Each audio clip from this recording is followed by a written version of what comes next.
Welcome to the Atlaran Adventuring Company. This is the world of Atlaran. Beyond the Forgotten Realms and perhaps not far from Exandria, Atlaran and her two-moon sky have seen leviathans, dissolutions, divine gates, and calamities. And that's only the last 5,000 years. These have all played parts in the world's fate, but it's the people that truly shape the future. And, every so often, little windows of time, short glimpses into exceptional people's lives, are plucked from the midst of the chaotic centuries, and we call them stories. They're not always epics of heroism and bravery, quite the contrary. Every hero was once a bumbling fool, or a selfish mercenary looking to make a platinum, or, in most cases, both.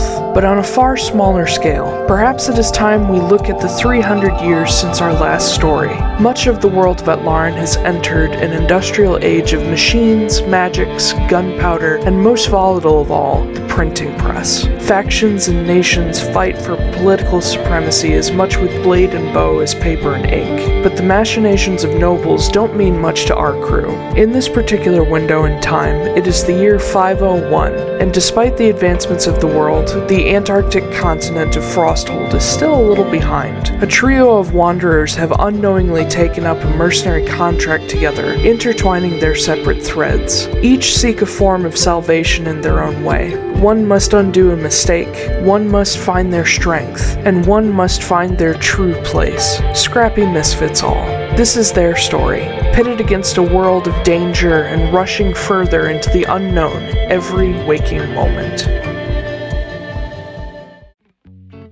I need no weapon, for I am the weapon. I need no armor, for my family is my armor. When I fall, I rise to guard eternal. This was the Nothar creed that Foostrak Broadhorn was raised by. A Minotaur barbarian with a love of battle and honor, the son of Chief Taiylor is fiercely protective of those he cares about. Foostrak is traveling the world to learn new fighting styles and techniques, and hoping to bring them back home to Garrett Eldathas. While not exactly smart, Foostrak makes up for it in brute strength and tenacity on the battlefield. The maul on his back comes in handy, but Foostrak prefers unarmed combat to even the playing field. Despite his gruff exterior, Foostrak can be quite patient, kind, and gentle, but guards the secrets of his past tightly, though it may soon catch up with him.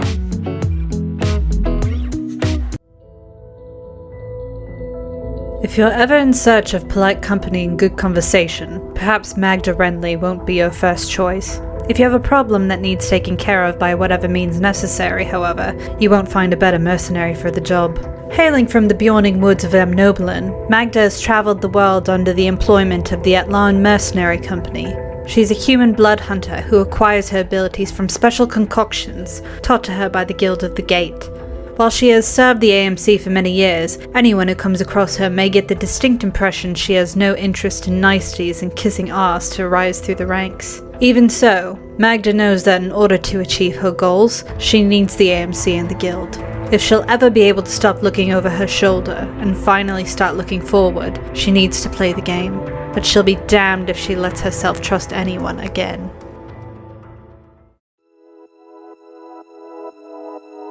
Oh, hey there, guy. My name is Noah Nicholas Nesbitt Borago, which, is probably too many names, but Ma and Dad couldn't pick one they liked best, and even after all that effort to choose one they liked, they ended up calling me Nick, wouldn't you know? Even my babysitters growing up, old Alma and Candy, called me all sorts of things because Christ, they had a lot to choose from, didn't they? Half the time I don't even know who anyone is talking to, but I answer anyway because I just like to be helpful. Okay, where was I? Oh yeah, you can just call me Noah. I grew up in a sweet little suburb of Port Midcord called Reese's Ridge, and I tell you what, I wouldn't have it any other way. My parents have a successful little potion shop that I helped out with as a kid. My dad was doing crazy experiments with the potions while Ma was tinkering away on whatever she could find. I remember some of the other kids while I was growing up, they would come to our neighborhood barbecues and bring their toys over to show off. Why, this one time I accidentally melted poor Patty's new doll, and boy did I feel silly. After that, you can sure bet I got a good lesson in potion safety. Well, once I got older, I traveled around with the Phelan caravan since, they were good friends of the folks, and I learned a lot more on my travels. Now, after traveling so much, I've helped the folks expand the business and, created a few more things that we can stock in our stores. I came to Frosthold in search of some rare ingredients and make some new, potion things with. And I'll be darned all the heck if I'm not gonna come up with something cool to show Mom and Dad next time I come home.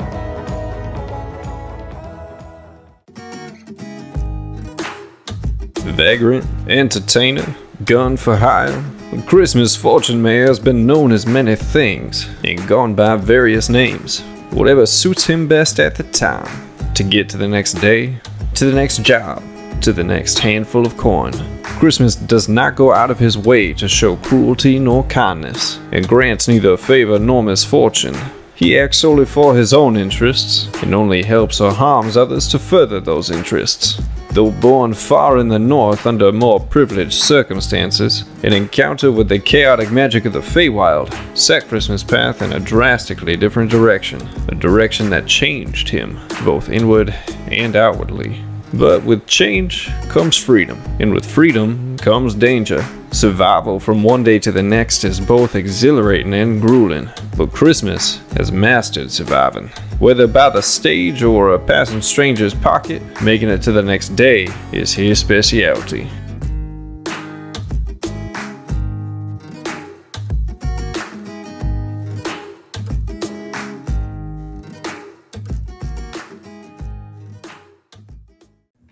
Are we here? Are face, we on the internet? We're on the internet. We did it. Yes. We made it. Yes, I should just pull a Brian Foster and just be like, are we on the internet? There we go. Yes, hello everybody, and welcome back to the Atlaran Adventuring Company. I'm your Dungeon Master Taiylor Wallace, and joining me, I have Astrid Knight.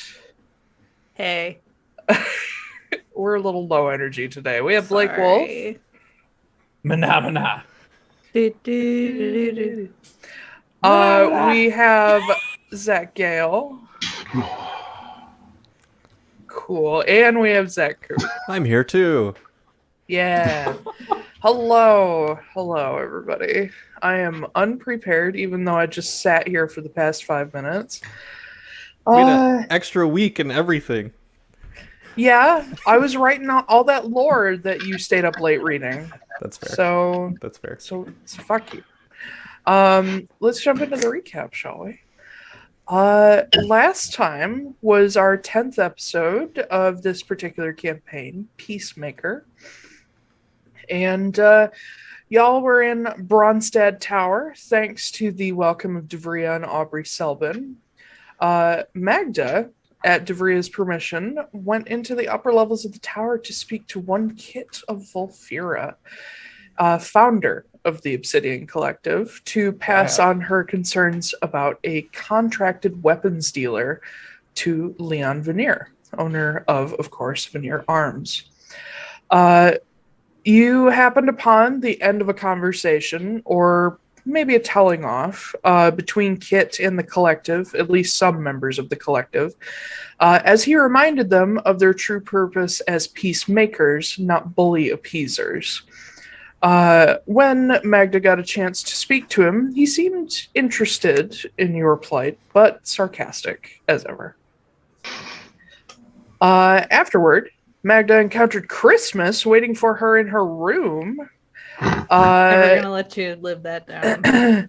He tried to broach the subject of Magda's suspicion in him, but you weren't too happy with him being in your room. You reached something of an accord, I guess, with Christmas admitting that he no longer goes by his original name, but that he is only trying to be what he wants to be, not to be what someone else wants. But that's all you really got out of him. Rayru and Foostrak did a bit more catching up till Noah and Aubrey served a big dinner together. Kit and his brother Wren were also welcome to join, and over dinner, Noah learned that he had actually met Kit before when you were a little thing, and you melted a wand of his. And he apparently knows your mom, or knew her well enough at least, to call her by her nickname Chris. So that's fun. No, I can't wait. Dinner ended with a discussion as to your next move, and Kit offered you guys a lift to Eihwaz via tree, which I think is a new experience for pretty much all of you except Noah. You arrived at an ancient frost apple tree outside Sing Tower, where a small statue of a Vixu stands with the words Mia Zephyr 276 E1 AC on the plinth. Seeing smoke rising from town, you guys charged off to find Helena and see what was going on. You stumbled directly into what seemed to be a rebellion, with the Glacier Watch attacking civilians and fighting with Crimson Hammer agents, identified, of course, by Magda, since you're from Amnoblin, where they're based. Seeing the Hammer agents fighting with non-lethal weapons and attacking the Adran complex and the Alt-Sever Keep, and of course, seeing the Glacier Watch killing civilians and even fleeing people, you joined in trying to help the civilians get out. After what was kind of almost a little bit of a hairy fight, you guys managed to get rid of a couple groups of hounds, and you were approached by a Hammer agent who told you to come to the lake markets at midnight the following night if you wanted to help any further. You don't know what's happening exactly yet, but it's after the Hammer agents leave that you see Helena Brom, who you'd spotted trying to keep fire from spreading to residents and businesses. She is approaching as we open up. It is Orn the 20th. It is late night. Late evening. It's probably like 10, 11 p.m.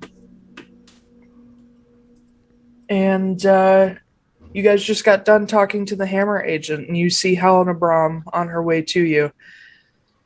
What you doing?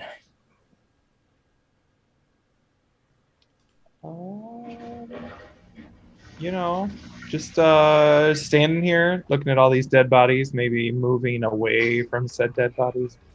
There's a lot. Yeah. Well, they're all in the bushes, so it's fine. Sure. And Classic AC. Are they dead? Are they dead? Actually, point of interest. How many of them are actually dead?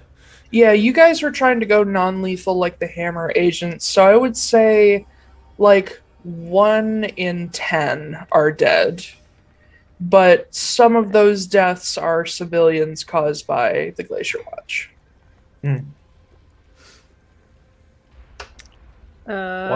We should probably get... as Helena approaches, I'm gonna be like, yeah, we need to talk, probably back at the tower. Yes, we do. And you see she's like brushing soot off her clothes. It looks like she was probably getting ready to go to bed when she came running out here, so she's wearing like sort of a draped, almost like shawl-like shirt over a skirt, and then there's a more hardy robe thrown around that, and then she actually had time to like pull on boots. But she takes off her glasses and like starts cleaning them. She's like, if you'll follow me, we'll talk. Before we leave, can you put out the plants over there that they just spontaneously caught on fire? Oh, and she sort of does a twist, and this sort of spiral of water just turns to mist and just drifts down and sort of snuffs out the fire. There we go. Okay, perfect. Now the Glacier Watch can't burn down the town, because they're definitely the ones that started that fire. I'm sure. Are you, and as you're walking and talking, she says, are you all planning to attend the meeting tomorrow night, or would you rather catch up with us now? Now would be great. I'd kind of like to know what's going on. Let's make a short pit stop in the market then. We need to pick up someone. You guys are heading past the market anyway because you're going through that wide open square. This spot between the Adran and the lake markets. I should also mention the Adran, which was that sort of triangular complex The entire like northern end of it is scorched and burnt out. The building itself is made of stone, but the roof is gone, the interior's burned out, the entire building is blackened. The entire Glacier Watch portion of the building is fucked. Alt Sever Keep, from what you can see from a distance, is doing okay, but that's mostly because of Helena. So I looked at this earlier, and for some reason I thought that said alt server, and I was like, oh, cool, they have a backup cloud. Just in case the place burns down. Anyway, continue. That was stupid. No, it's okay. I like Funny. it. And as you guys are walking, a couple people sort of, they don't necessarily join you, but they fall into step with you briefly and like speak to Helena, asking her, like, are you sure like this whole arrangement is still okay? It's all Hammer agents. And she says, yes, bring them to the tower, it'll be fine. And she sort of waves them away, and they run off towards like these groups of people that have been dragged out and are currently being tended to, who fell during the fight. And in among them, Helena leads you to a particular person just amongst the chaos who's moving between each group, just directing people, handing like a roll of bandages to one, pointing another to Alt Sever Keep and being like, go tell the Jarl. And as you approach, you see this fairly tall, sort of dark, copper-skinned Dalmarig woman, human, she appears to be, and she has a full sort of, similar to Jasper, like the full robe wrap, but hers, instead of his like purple and gold, hers is in dark gray and crimson, which are, of course, the colors of Zerai. She does have a Crimson Hammer armband as well. She has this very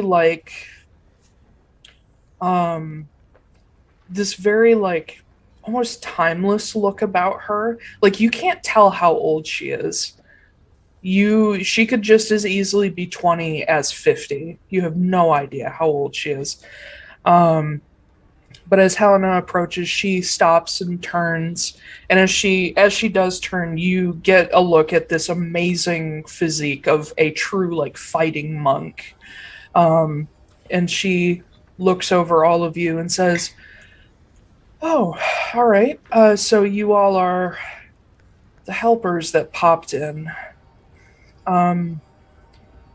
Sorry." And she just steps forward with an arm extended. She says, "My name is Anna." ANA? Yep. Okay. Good to meet you. Whoa! Alexa! Alexa, shut up!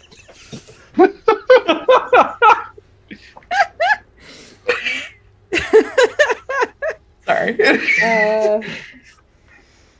It's good to meet you. I'm assuming this is partially your revolution. No, I'm here to help. This is not our... The people of Eihwaz wanted this. We're just here as backup. Gotcha. I don't know if you know, but the Crimson Hammer aren't exactly native to this region. Yeah, I'm from Noblin, so I figured it was kind of a long jaunt for you all. Yes, where in Amnoblin? Oh, here and there. Shut up. This is a serious question. This little town that nobody's ever heard of before. I'm on the Aurora Plate Road. And she nods. She says, I come from Colm, near Old Volfura. I'm on ways out. I'm near Vague. Oh, yes, I know. And she turns to the rest of you and says, and you have quite an interesting mixed bunch with you. Who are all of you? Oh, hey there. My name's Noah, and I like hold out my hand, like She shakes it. shake it very vigorously. I do like, potions and stuff. Hi, Ted. That's me. Okay. Foostrak Broadhorn, and I just like one solid shake. Yeah. As she steps up to take your hand, she sort of looks you over for a second. Do you have any like accoutrement of Zerai? I would say that I do. Like, I have some of the colors, but I also have like some of the colors of LN as well. Okay. In particular, unlike the battle kilt that I have, like the battle skirt. Yeah. Oh wait, I can actually show you guys what Anna looks like because I've drawn her. Hold on. Yeah, but she shakes your hand and she seems to clock the colors. Down. Get down. And then she turns to Christmas, who is an interesting figure. Christmas is actually, so point of reference, as soon as they were like not in view of Glacier Watch anymore, he grabbed like ash and started like putting it in his beard and his hair so that he's not ginger anymore. Mm-hmm. And is like, looks gray now, basically trying to disguise himself. And he flips his coat inside out and it's just black on the inside. Nice. So when he flips it, he looks a little bit more subdued now. And he's trying to hang in the back of the group so that people don't notice him. However, because she does, he'll reach out a hand. You can call me Christmas. She nods. Pardon, Anna is a half elf. I forgot. This is I've got her picture up here for you guys. This is what she's currently wearing.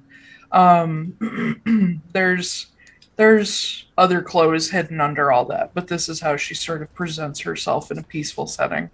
Yeah, she nods to each of you and she says, well, if you're with Miss Brahm, I imagine I can share some things with you. And Helena nods and says, yes, they've been doing some work for me out on the islands, and considering they just popped into all this mess, I think they need a little bit of an update so they can decide whether or not they want to stick around. Well, I can sort of gather everyone here thinks that the Glacier Watch is a bunch of stuck-up pricks and they're tired of it, so... It's a bit more detailed than that. We'll talk about it in the tower. And Helena leads you all eastward to Sing Tower. You notice that several groups of civilians in Crimson Hammer are going the same way, carrying injured people. Some of them are dropped off in the outer villages, but some of the worst hurt are brought to Sing Tower, and a number of Crimson Hammer, like medics and healers, are looking after them. When you get there, the entire bottom floor of Sing Tower, all of the furniture has been pushed away or moved to other rooms if possible, and now just blankets and pillows are everywhere. It looks like Helena is essentially setting up a field hospital for these people because there's just not enough safe space within the city. And as Anna steps in, she's still like handing out supplies as she goes. And as you approach the stairs to the second level with Helena, you hear an additional voice speak up, a familiar voice that says, Miss Brahm.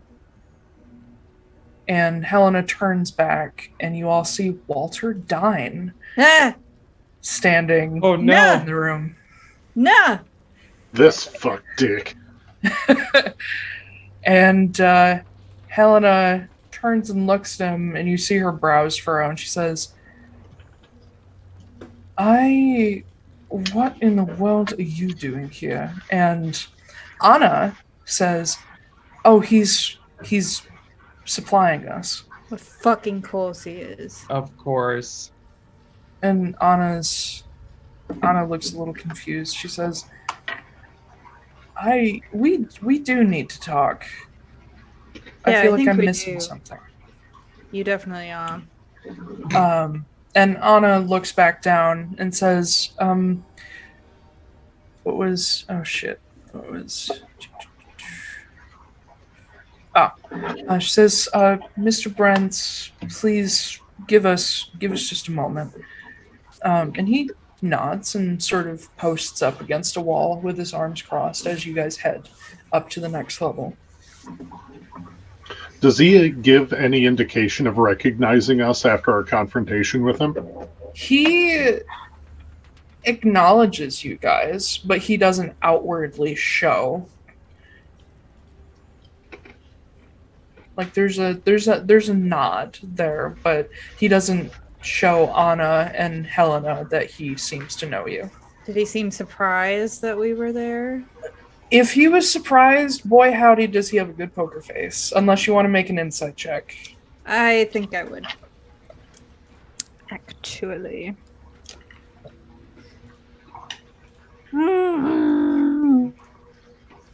21.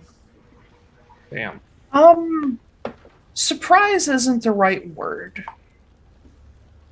Perhaps a little, not annoyed. He's not annoyed at your presence, but definitely like, oh, great. Okay. Yeah. Okay. But as you head up, what questions do y'all want to ask, if any? Or are you gonna let them speak? Is there a dark corner for me to hide in? I don't remember what the second floor of Sing Tower looks like. It's a hexagon. No, it's not. It is on the map. That's the outer walls. Oh, never mind. It's circular. You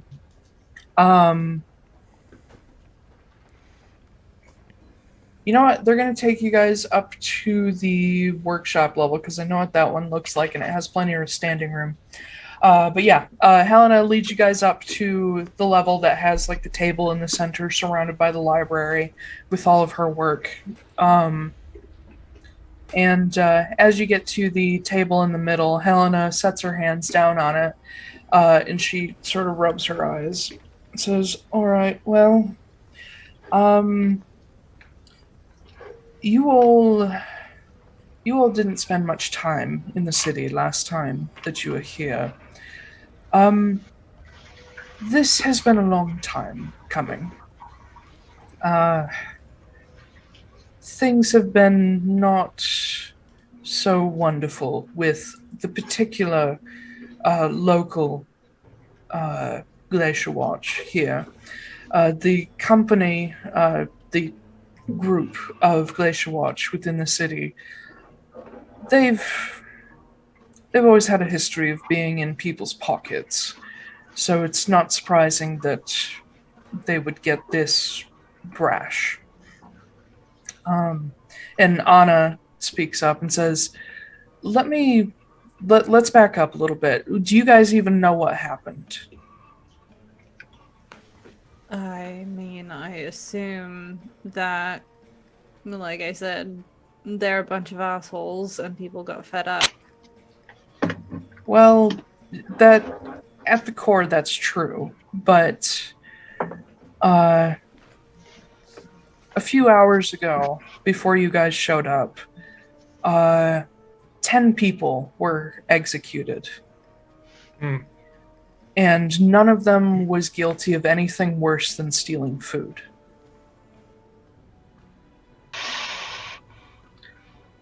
So let me back up even further. I think it was, and she looks at Helena, was it 495? And Helena nods. The local commander, who previously people here liked, he retired, and he was replaced by a Major Alfred Vetter. he was immediately in the pocket of every single corrupt noble, prison warden, judge, whoever he could get to pay him to do whatever. And the Glacier Watch over the past decades have been slowly seeping into local law enforcement to the point that about 25 years back, the Obsidian Collective had to make a law against there being too many. Vetter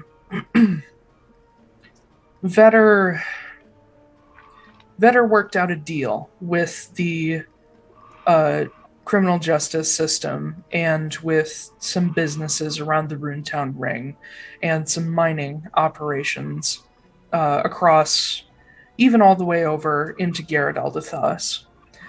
Basically, for every person that his officers could arrest and get sentenced to at least a month in jail time, they would get bonuses. And so they were hunting down people for the most minor of infractions.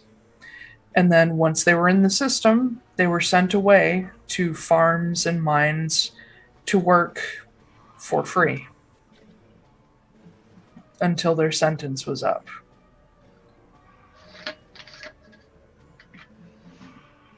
Well, sounds like a Glacier Watch to me. Well, that's the thing, is that doesn't sound like the Glacier Watch to me.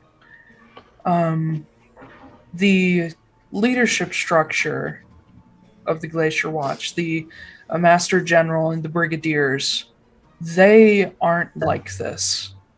This is an issue separate from what they're doing, which is holding the line. And we've been trying to get their help with this, but they're so overwhelmed with the line that there's only so much control they have over their own army. So instead, these past couple decades, we've been relying on the Atlaran Mercenary Company to help keep the Glacier Watch in check. And the Crimson Hammer has had a few agents down here to watch them for a while. I'm just arriving to all of this.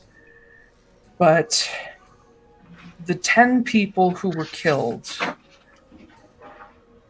they were all just petty thieves. They stole out of desperation. And the reason that Vetter had them killed was because they were the only people brave enough to blow the whistle on what he was doing. One of them was a 14-year-old kid who, by Eihwaz law, should never be sentenced to death for anything. And they got away with all of this, one, because the Jarl had no idea any of this was happening, and two, because he had several nobles on the Jarl's council who were keeping this quiet. So, after the execution, the people of Eihwaz, they couldn't stand it anymore. Some people had already heard rumors of what was going on, but to their credit, they did not fire the first shot. They were actually pretty calm, all things considered, until a Glacier Watch officer, some fucking idiot who's dead now, fired a warning shot over the crowd, and then all of his buddies thought that that was the signal to attack. So, we're in a little bit of a mess. Well, the Glacier Watch this ain't just localized here. We had a run-in with them back in Tourist House. The Glacier Watch, from what I understand, and again, I've only just gotten here, the Glacier Watch north of the line, the ones who are on the peninsula, are a completely separate monster from the soldiers who actually hold the line. There's just this disconnect between the two that's partly caused by geography, the Annalise Mountains separating their headquarters from most of their more sort of home guard here on the peninsula. So the issue that you all dealt with, which I did hear about with Captain Olzarin, that is unfortunately becoming more common on the peninsula. But this particular incident is getting the attention of the proper leadership and the Atlaran Mercenary Company. You might have noticed they were helping us out. But at this point... Oh, what? Go ahead. Oh, no, I was going to say, I mean, we were the ones who got Captain Sokolov involved. General Sokolov. General, whatever. General Big Sokolov. difference. What? General Sokolov involved in the first place with any of it. Yes, I heard about that. They've been helping us for a few decades now, but the involvement of General Sokolov has actually been something of a help. So, the leader of the Atlaran Mercenary Company is now also involved, because this kind of incident is something that wars start over. I thought that was General Sokolov who was No, he's the chief of operations. The leader of the Atlaran Mercenary Company, I believe she's a Kollegaigo, so... And she's a lady. A lady! Yes. Because women rule my world. She is... Yes. Her name is Jiang Yuna.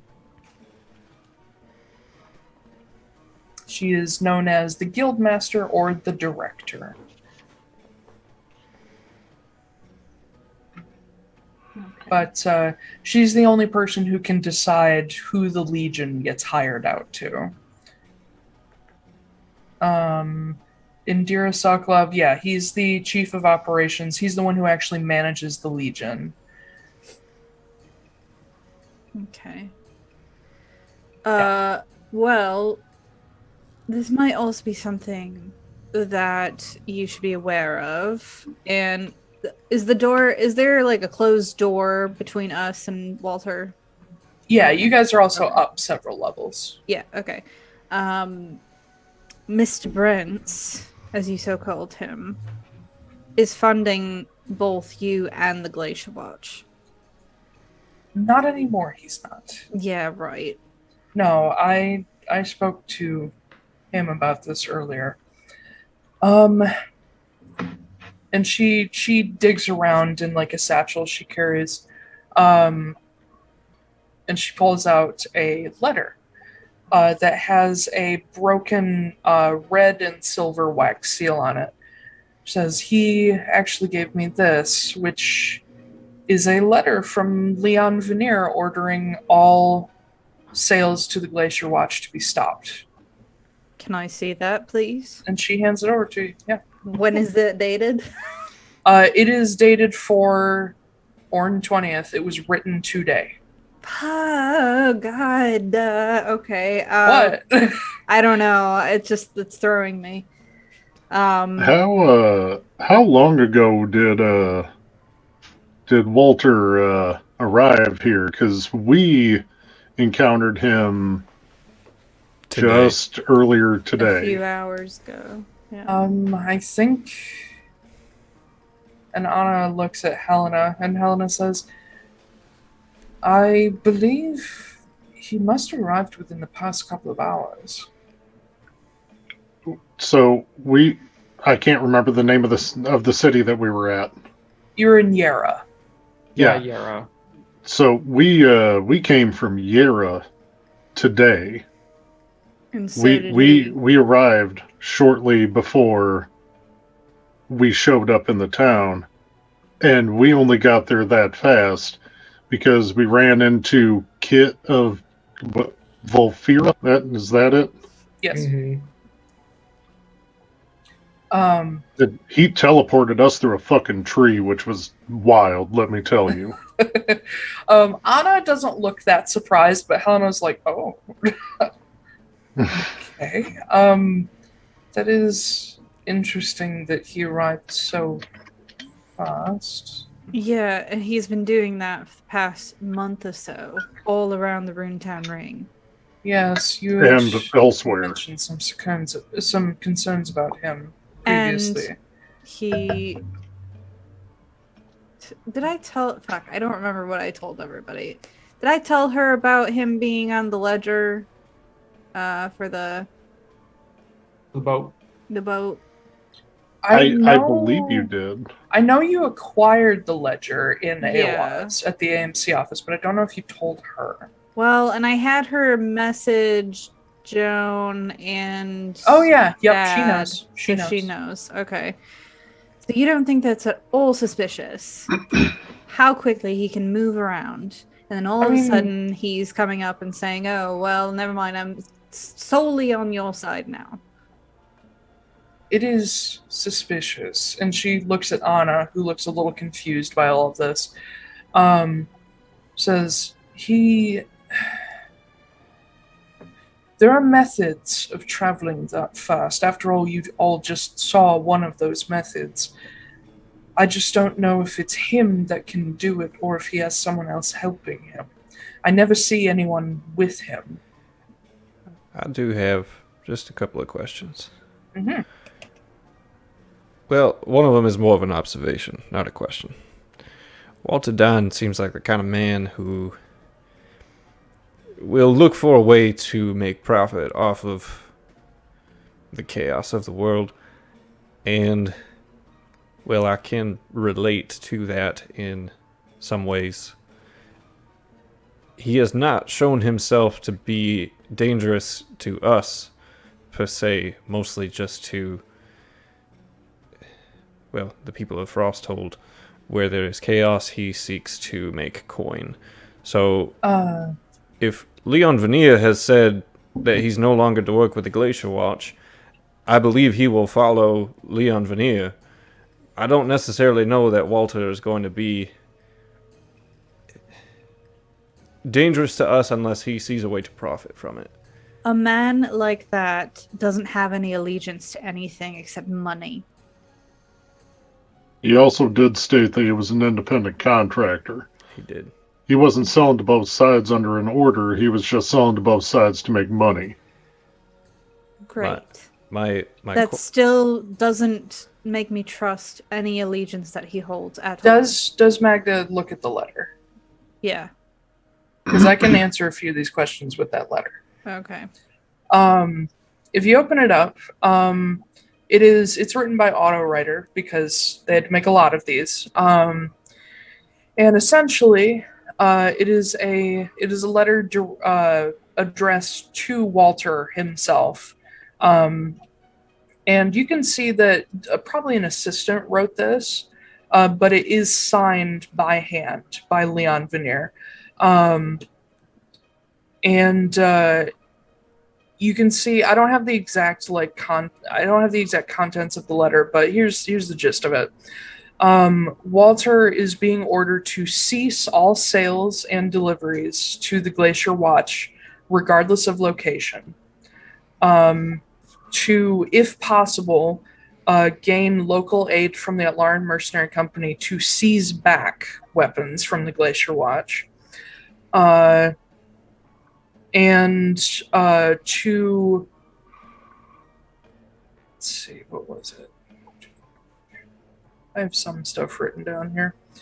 And being that he is in the area, reinforce the Crimson Hammer with all materials available to him. After the orders, there's a little bit more of a direct message that says, as you will recall in your contract, the Veneer Arms has always historically. And we're back. I see it. Okay, cool. Sorry about that, y'all. Where the fuck was I? I don't know where we cut out. Well, you're just explaining Walter was told by Veneer to stop distributing, pull back anything that he already had. Long story short, the Veneer Arms is dedicated to any cause that the Crimson Hammer is dedicated to historically. So Walter cannot sell to the Glacier Watch while they are at odds with the citizens of Frosthold and the Crimson Hammer itself. Yeah, why do I not Don't believe it. believe that he's going to adhere to this? Agreed.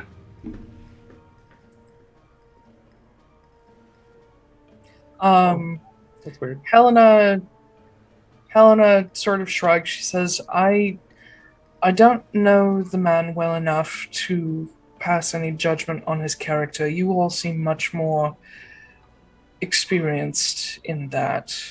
All I know is that we confronted him this afternoon, asking why he was here and then on a ship and then a billion other places in the Runetown Ring, and he didn't want to answer. I don't know how to help you with that. If he's a weapons dealer, that's one thing for him to be everywhere. As for how he's doing it, there are a number of people in this world who can do some form of teleportation.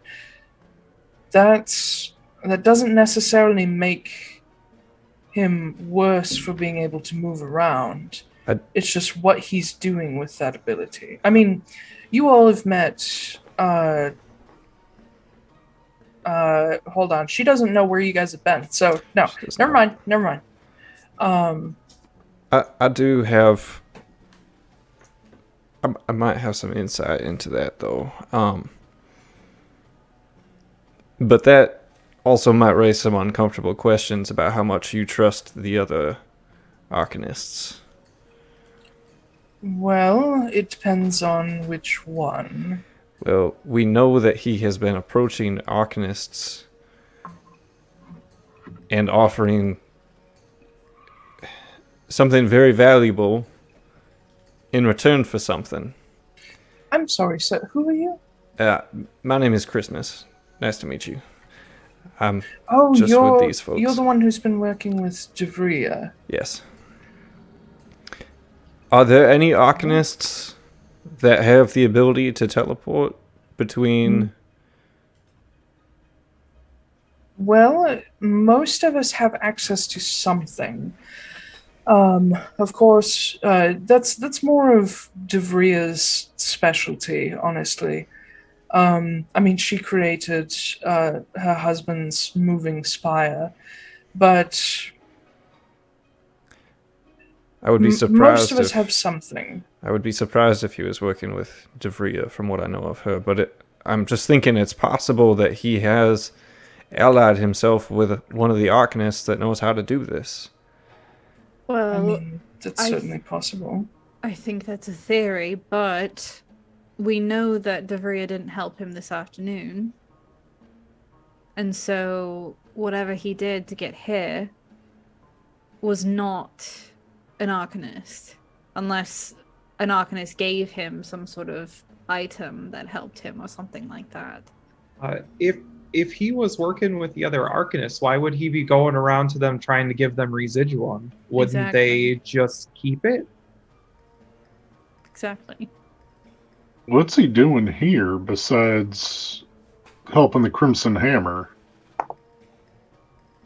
I don't know yet. We were going to speak with him once we're done here. Yeah. You know what? Yeah, let's do that. Would Bring you him like up me here. to? All right. And Helena boy. steps out of the room. Anna sort of perches on the edge of the table, sort of messing with her like bracelets and a beaten up old silver ring, and she looks over all of you and. Speaking of Lorcan and Jasper, she looks over them and she doesn't seem bothered at all by Jasper's presence, but Lorcan kind of gives her pause as she's looking over him, and he looks back at her. He's like, "Can I help you?" And she's like, No, you just... Forgive me asking, but you're Eladrin, aren't you? And he sort of half nods, very suspicious, and she says, just curiosity. Don't see many Eladrin and Frosthold, from what I understand. I'm also from Amnoblin, and we don't have a whole lot of elves up there, period, other than the Elusir. But she looks over you all again, and she looks to Foostrak in particular. Says, "And you must be from Gyaradeldathos." Yep, that's correct. What clan are you from? Nathar. Nathar. That's a Zariah-aligned clan, right? Yeah. You don't seem thrilled about that. I mean, if you knew him like I do, you probably wouldn't either. I see. Well, I come from Colm. I used to be high priestess of our temple to Zerai. So I know a lot of the groups that are dedicated to her. Yeah, these my people tend to be a little bit more extreme or fundamental in their belief system. That sounds about right. Yeah, I don't really subscribe to that too much. Well, maybe you should make a trip to Haven one day. You might find it a little more gentle. You know, I may just do that at some point. Let me know if you're ever in the area. I'll come give you a tour. And Can do. at that, Helena is coming back up the stairs, and you hear her talking to Walter as the door opens. And as he steps in and sees all of you, he particularly zeroes in on Magda, and he says, "Miss Wrenly." Mr. Dine. Or is it Brent's? Can't It doesn't keep up. really matter at this point, does it? Alright, here's the deal. Crimson Hammer seems to be your biggest client right now. And I'm about on the edge of convincing them not to work with you. So, if you would like that, if you'd like to keep making money, I suggest you start being honest with everyone in this room. As to The what Crimson exactly you're Hammer up to. doesn't pay for their weapons. But you get reimbursed for them, which means that you get paid anyway. Yes, by the company. And if Veneer figures out that they don't want to work with you, how's that going to look? I think you've already told on me today, haven't you? We just don't have any type of guarantee that you're going to keep your word. How fast did this all happen? This was a couple hours since so you told Kit. remember that letter that Kit has that he can use at any time? Oh yeah, that's right. And he knows Post, fucking baby. everybody. Well, no, so I figured it would be Vodra Post, but like I didn't think it'd be that quick. I Kit guess. doesn't Oh, even Kit have to gets use shit done. Vodra Post. Yeah, Kit I can know. literally just send it from anywhere. Yeah. Yeah.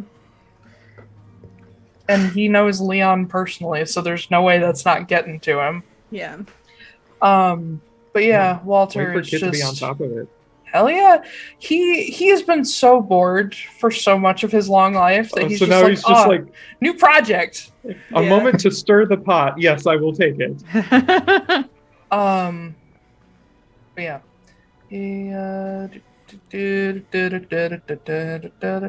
All the shit I wrote before the session.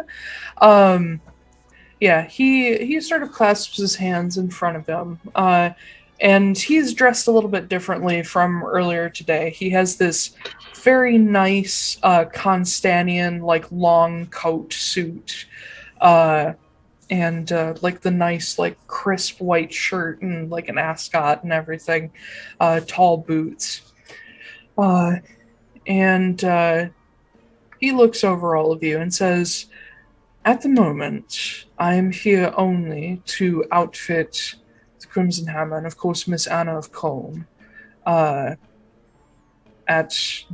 the request of Veneer Arms. My entire stock is theirs to take from. And with the local mercenaries, I am currently working on taking over an armory previously used by the Glacier Watch and transferring it to the local Jarl. So, at the moment, I don't believe any of what I'm doing is your business. I look over at Anna, and I say, what do you think? Is that our business or not? Is this someone who we want to be working with, or should we tell Veneer not really our guy? Anna looks between you guys and Walter and is like, I don't understand what's happening here. All right, let's give the brief rundown. So, and I'm just gonna give the brief rundown. Yeah, because that's gonna take a while. Yeah. But... Just tell me this. So you tell her about him being aboard the ship, about him funding, or about him arming both the Glacier Watch and the Blue Shore. Yep. Do you mention anything about your dad? I will say that I have connections to certain people on that ship, so it's a little conspicuous. Gotcha. And of course that he's been overlapping. Yeah, and of course that he's been around the Runetown Ring. Yes. And as we fast forward to the end of that explanation, because we're just getting it shorter and shorter every time. Yeah. Anna looks at Walter and says, so Walter Dine, then. And he shrugs and says, either works.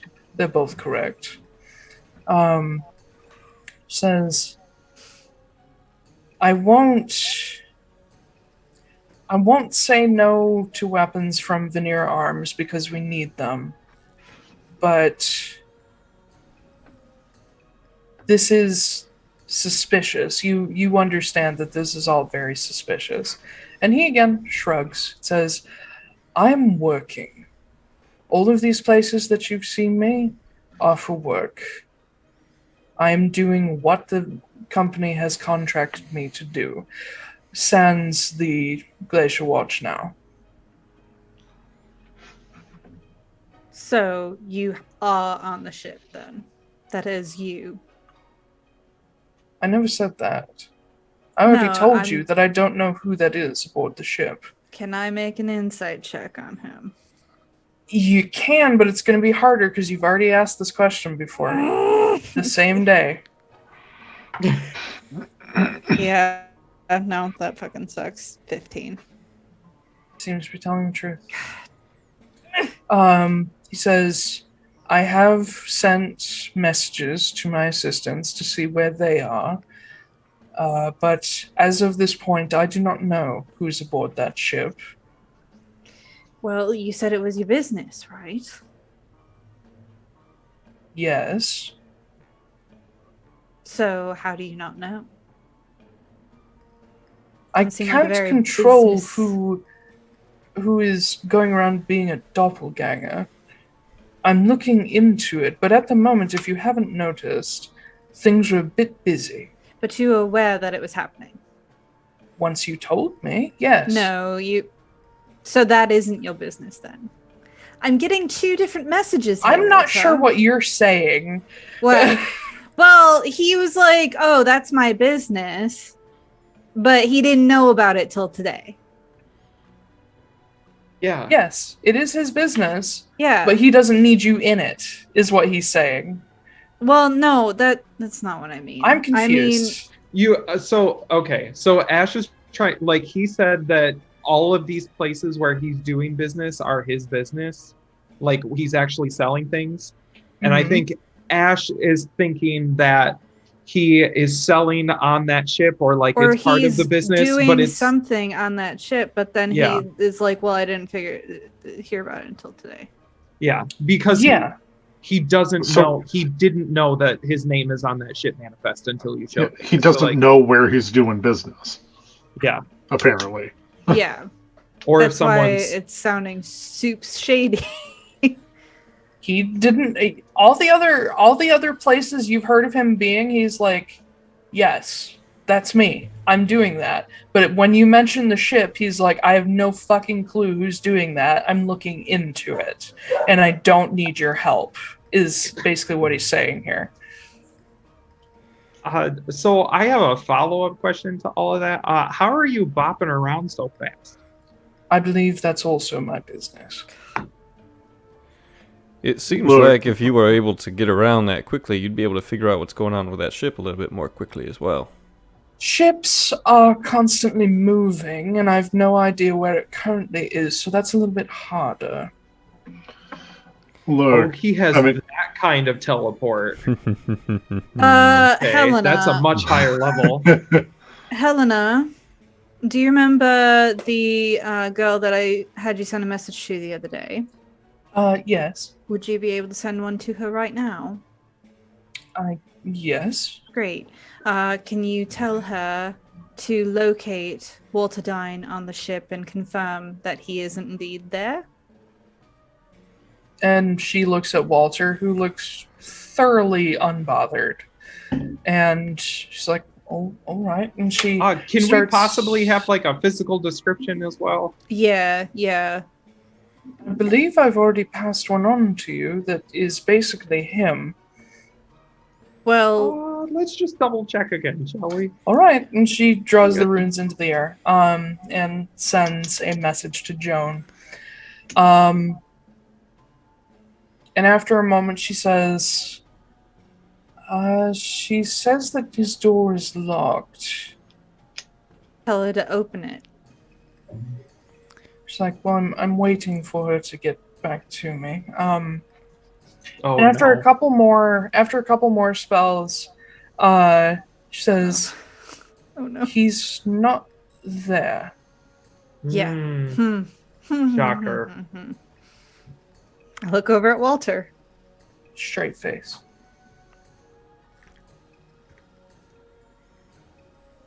Walter, forgive us for being, I mean, we're definitely suspicious. I don't understand why you all are entangled in this. Well, the biggest problem is that you don't seem to be a gentleman of the highest moral code, considering that you're willing to sell to both sides regardless of the fight. That's the biggest concern that we have when it comes to what's going on here with the Crimson Hammer. You don't exactly seem trustworthy. I do what Veneer Arms allows me to do, and if they say no more sales to the Glacier Watch, then there shall be no more. And if they say reinforce the Crimson Hammer, then that's what's going to happen. So did Veneer Arms tell you to sell to both sides when it came to the Blue Shore and the Glacier Watch? They allowed me to sell freely. Mm-hmm. I so understand this guy and like fucking hate him at the same time. Yep. He's an opportunist. He's like, you didn't tell me I couldn't, so I did. But like, yeah. Nothing illegal about it. Nope, not at all, actually. Nope.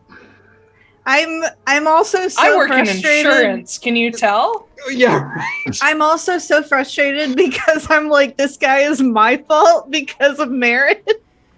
Oh yeah. God damn it. So many things in this world are Marin's fault. Yeah, I know. But the sullied legacy. yes. To be fair, I thought the tree killing the entire island was Kit's fault, but apparently it's not. So that's Walter looks over your group and says, if at any point I'm doing something illegal or contract breaking, do let me know. Then I will be concerned. But at this point, I am following my contract to the letter, and I am changing as ordered.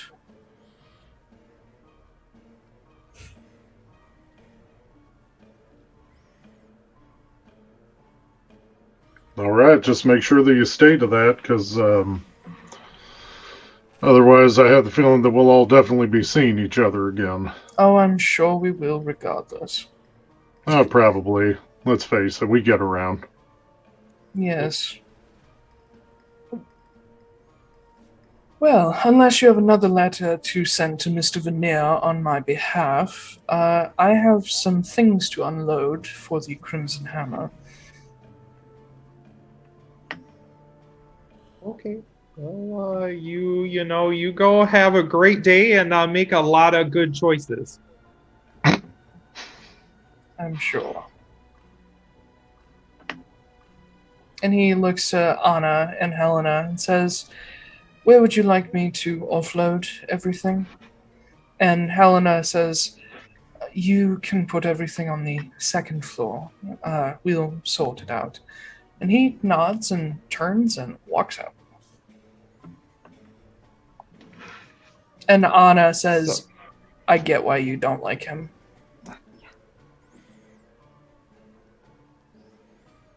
I don't really like what he's doing, but at the same time, it's not like I don't have some illegal connections to get ingredients when I need them. So it's but I'm also not killing anybody. You're also not with lying the your potions. ass off. Well, it depends on who we're talking to. Great. I don't trust him about as far as I can throw him, and I can't throw him very far. However, I trust him to act in his own interests. And I think as long as those interests align with the Crimson Hammer, you won't have any issues. But keep a very close eye on him. I also trust him about as far as Christmas could throw him. What's Christmas's strength modifier? Bad. Because mine's -1, so maybe. I don't know. Mine too. It's chaotic bad. Chaotic bad. Lorcan actually speaks up in the middle of all that and says, "I don't know about the rest of you, but I'm definitely in Miss Wrenly's boat. I don't like the way that fucker looks at me or her."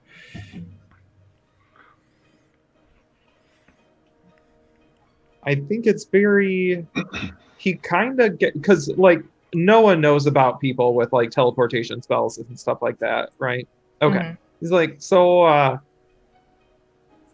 he kind of gave himself away with the boat moving, making it more difficult to get on there because he's not just looking for a circle or a tree. He has the ability to go wherever he wants.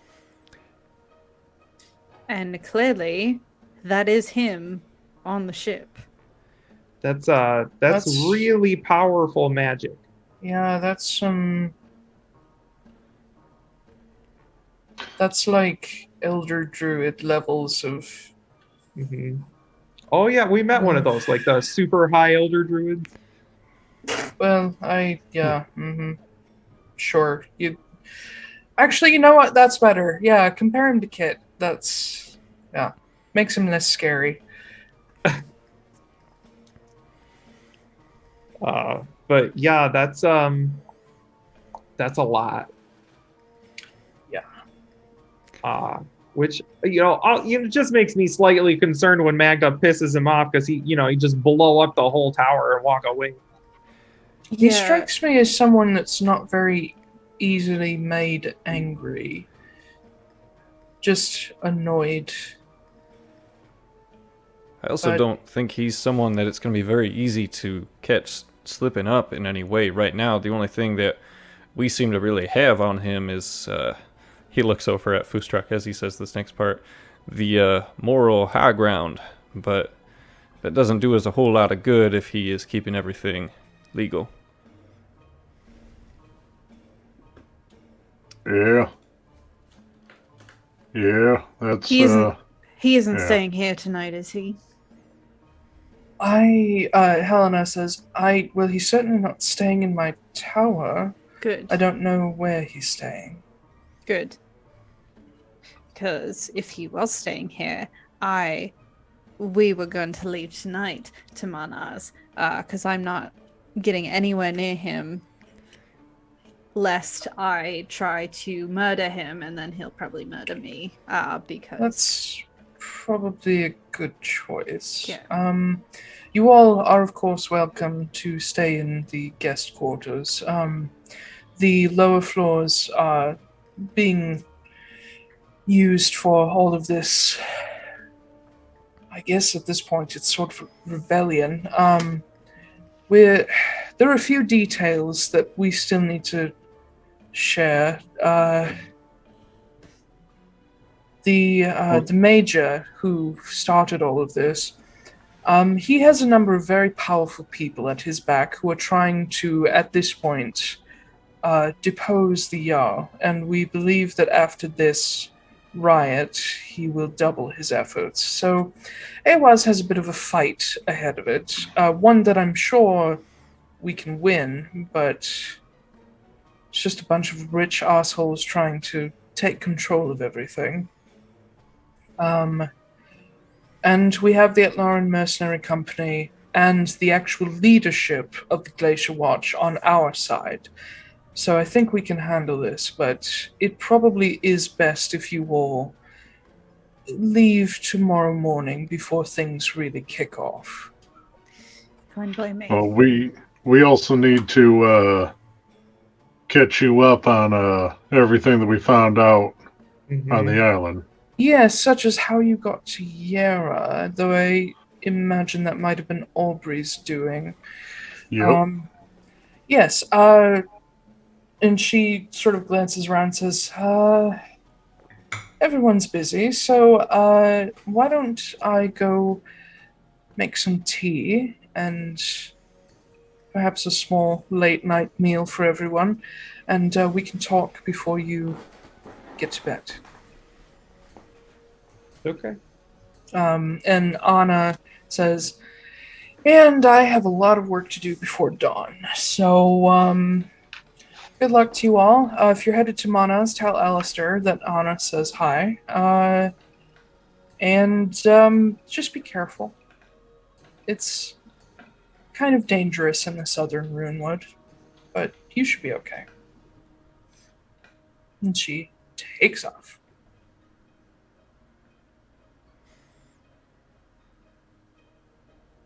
Is it just the 4 of us now? Or 6 of us? Yeah. Okay. Yep.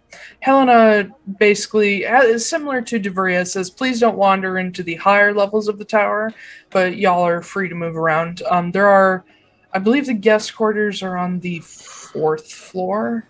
A lot of these towers are structured very similarly. But she has more guest rooms, but they're smaller, so each of you can have your own if you so wish. Yeah, I'm just gonna hole up, I think. Mm-hmm. I'm gonna grab Jasper. Okay. Cute boy, activate. We haven't really had a chance to talk very much, have we? No. Good. I need your help with something. Come with me. Okay. And he follows. No. I'm gonna go to Magda's room and knock on the door. Of course. God damn it. Oh my god. Yeah, and Jasper's just standing there looking a little awkward. Not interested. I look down at Jasper. What? Knock on the door. Why? Please. What are we doing? I knock on the door again. I don't want understand. whatever you're selling. Magda. Housekeeping. What do you want, Jasper? I don't know. I don't know. I'll Please go open over. the door. I'll I'm trying go- to be helpful. I'll go over and open the door. And you see And- a Christmas Santa Jasper. I Christmas Jasper. Oh, okay, yeah. I see Christmas and I close the door. Wait. I try to hold the door open. Ugh. Make Do you No, want I to don't roll care about that it? much, Okay, no. alright. Like, what do you want now? I just wanted to talk to you about what happened. About what do you mean? What's there to talk about? I know this type of man. I know him very well. I see a lot of myself in him. However, he seems the type to hold a grudge. I would be very careful if I were you. Not because of what he might do to you, but because if you push him hard enough, and he truly is on that boat, he knows where your family is. Wait, okay, I don't remember what You showed him the manifest. He saw Hector's name. Yes, And but he knows your last name is Wrenly because you told him. does Christmas... Did I tell Christmas about my dad being on the ship?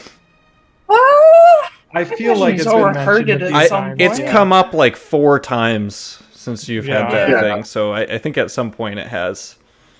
Yeah. In fact, I think, remember. if I'm remembering correctly, I am fairly confident that he is the one who brought it up during that conversation where we had the standoff. Yes, he did. Because I remember he looked at it and he was like, Wrenly. Isn't that your name? No, Walter did. Yeah. Yeah, Walter did, but we That's were what all I'm talking there. about. We were all standing there with you. Sure. Okay. I am moderately certain that at some point Christmas has the credence to have heard Hector mentioned. Or even if not, there's someone that Magda cares about on that ship. Very Yeah. obviously. You're very At least, concerned about at least it. Joan Yeah. at that. Yeah. So just... I'll step up to him, just kind of like get in his face a little bit. You're taller and than just me. Go, I am? Yep. Okay. Listen, you don't get to tell me how valuable my family is to me. You understand? I get it. I'm trying to tread as lightly as I can here, but every time I look at that asshole, I have to hold myself back from slitting his throat in front of everybody. You're not doing the best job, just so you know. Yeah. Everyone sees it. Yeah, And if we I'm aware. Right, I did not come up here to fight with you. I am just telling you, you're not treading lightly enough. I will help you find something on this man. I hate him just as much as you do. Maybe not. Probably not that much. I don't hate him as much as you do, but I still hate him. My God, all I can hear is Blanche. Just if we all see how much you hate him and how much you want to end his life every time you see him, he sees it too.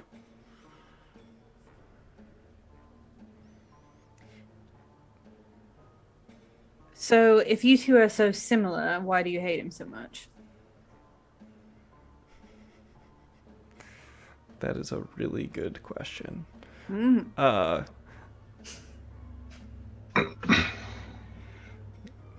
Let's just say when you live like me, you make some hard decisions, and sometimes when you wake up, those decisions are hard to live with.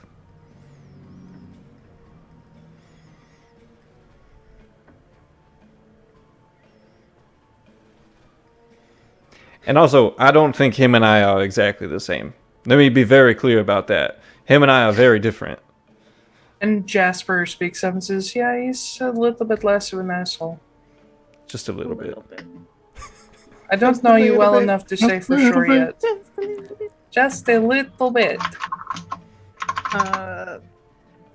Fine. Fine, you want to help me get that on him? Great. Just...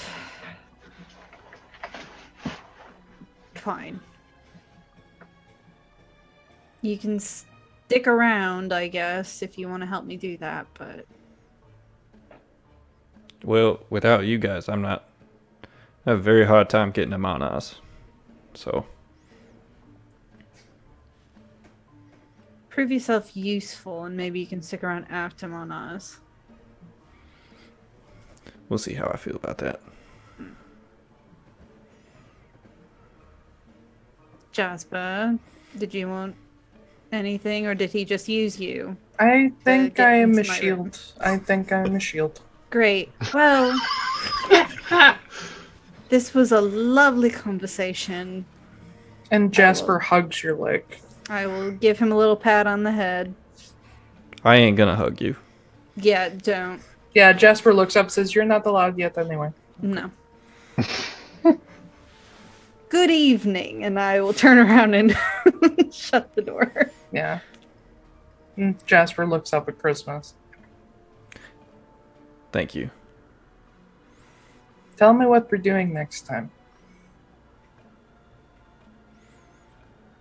I'll think about it. He narrows his eyes at you. Such a little dick. I don't like people bothering my friends. Oh shit. You seem like a good friend. Someone that others confide in regularly. Am I correct? I guess.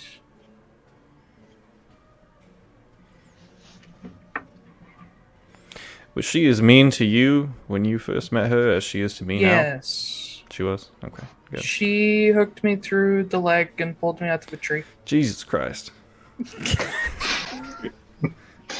Sorry, I don't know who that is. That's just a random thing that I say sometimes. Don't worry, I say it all the time too. Yeah, we said it. I He's assume just some he's- dude that He is a patron of carpentry. Okay. there we Yeah. Yeah. go. Yeah. Christianity doesn't exist. He's just a patron of carpentry. We'll attribute him to the pantheon of Bahamut or something. I don't know. But yeah. Says no, she didn't trust me or like me at first. Which is okay, I understand. She was kind of on the contract to kill the person who runs, well, my former tribe. Let's walk away from her door. And I'll continue talking with him as we walk. He sort of toddles after you. Well, I don't really have any friends aside from this random dog that just is. Yeah. Anyway, I don't really have any friends anymore. Do you need I'll one? be honest with you, Jasper. I will accept one if you are offering. Okay. Then, if I might confide something in you, as your friends do. I don't like this man because I'm afraid that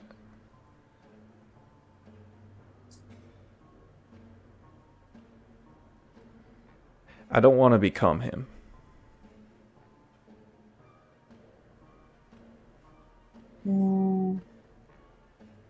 I don't understand. What do you mean? His view of the world is very flexible in terms of what he is willing to do in order to profit, and he seems to have significant amount of power to go with that.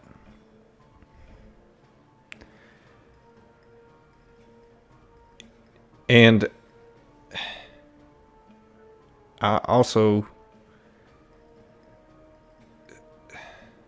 seek something akin to power. And I am concerned that if I find it, I will become him, even though my intentions are not to do so.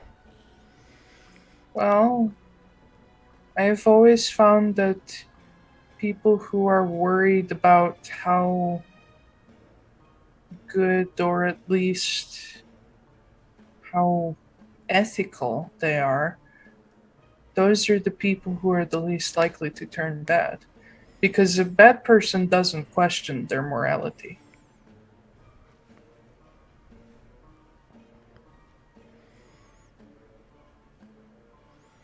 I think I see why they keep you around now.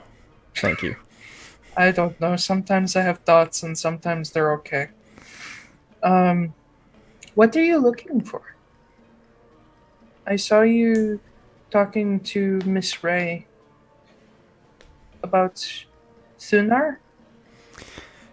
Yeah, I have come across some tuna. And I did not know what it was. But it Well, I'm still working on common writing and reading, but I do write and read Thunar. It's my native language, if you can't tell by my accent. I'll be honest with you, I haven't been in Frosthold that long, so I've been here my whole life, so if you need help, I can teach you letters. I can teach you to read it. thank you.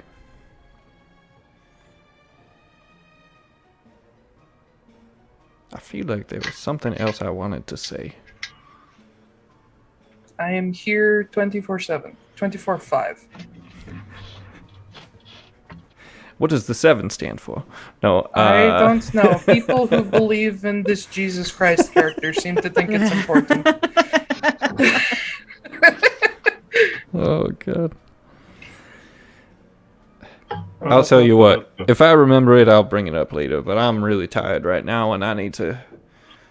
Well, I should probably get rid of these ashes. I don't think anyone here is really too concerned with who I am. No, you look like a dirty hobo. That was the idea. Yeah. Wow. Yeah. What? He does. He He covers does. himself I know. in soot. Yeah. Jasper's Funny. honest. But he nods. He says, "I'm going to go eat because I am starving," and he takes off.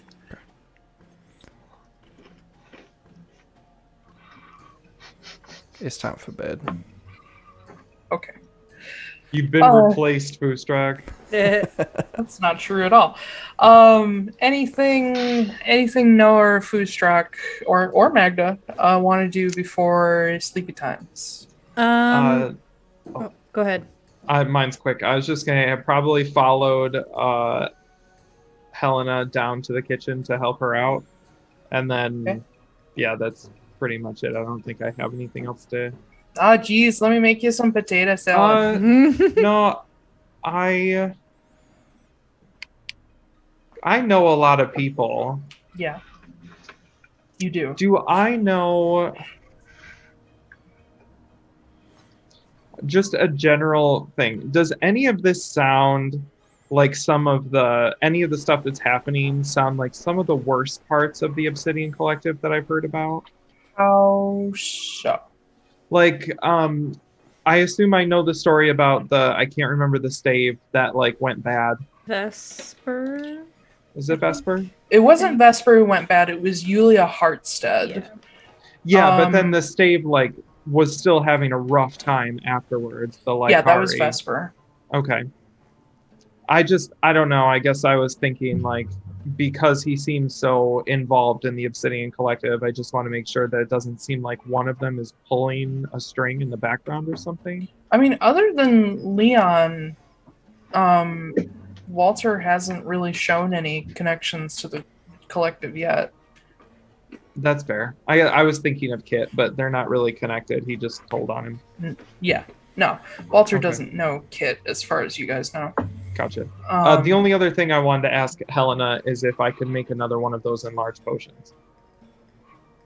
Sure. Okay. Yeah, she'll lend you her lab setup. I will. I'm- I'll make one of those before I go to bed. Okay. Being that you have her like professional setup and her recipe, I'll say that you can just make it without rolling. Cool. But if you're ever away from Sing Tower, you're gonna have to roll for it. Okay. Magda, Where's Foostrak?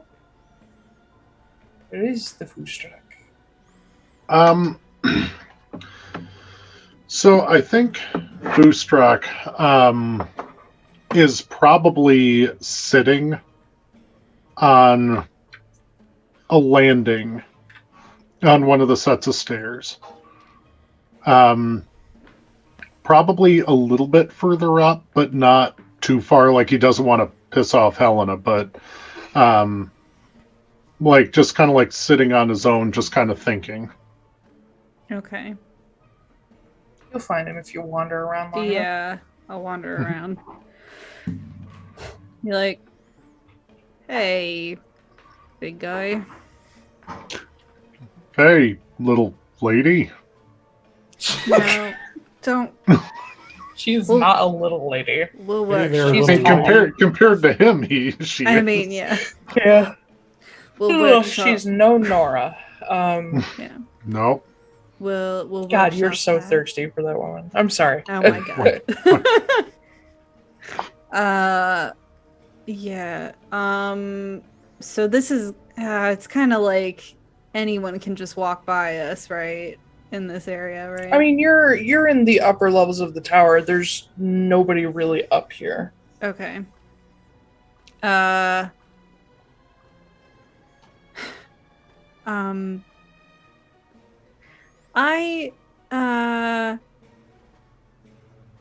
kind of fucked up today, I think. I'm gonna take my mask down and just kind of stand there, like... Foostrak scoots over and just pats the stone next to him, so you can sit down. I will sit down.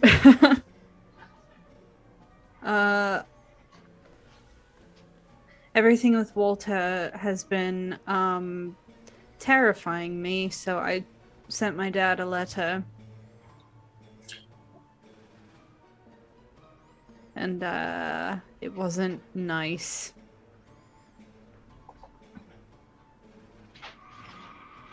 I don't know why I'm like this. I mean, why are any of us like we are? Like, you, from what you've told, at least me and, the rest of us, you ain't had the best time, especially these last few years.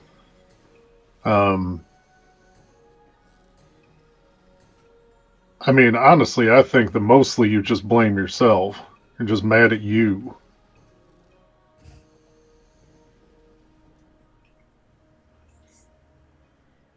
I mean, everyone's had a rough time. Foostrak, you've had a rough time. You're not a shithead. Well, I mean, I suppose that really depends on who you ask. Well, we're asking me, and I say you're not a shithead.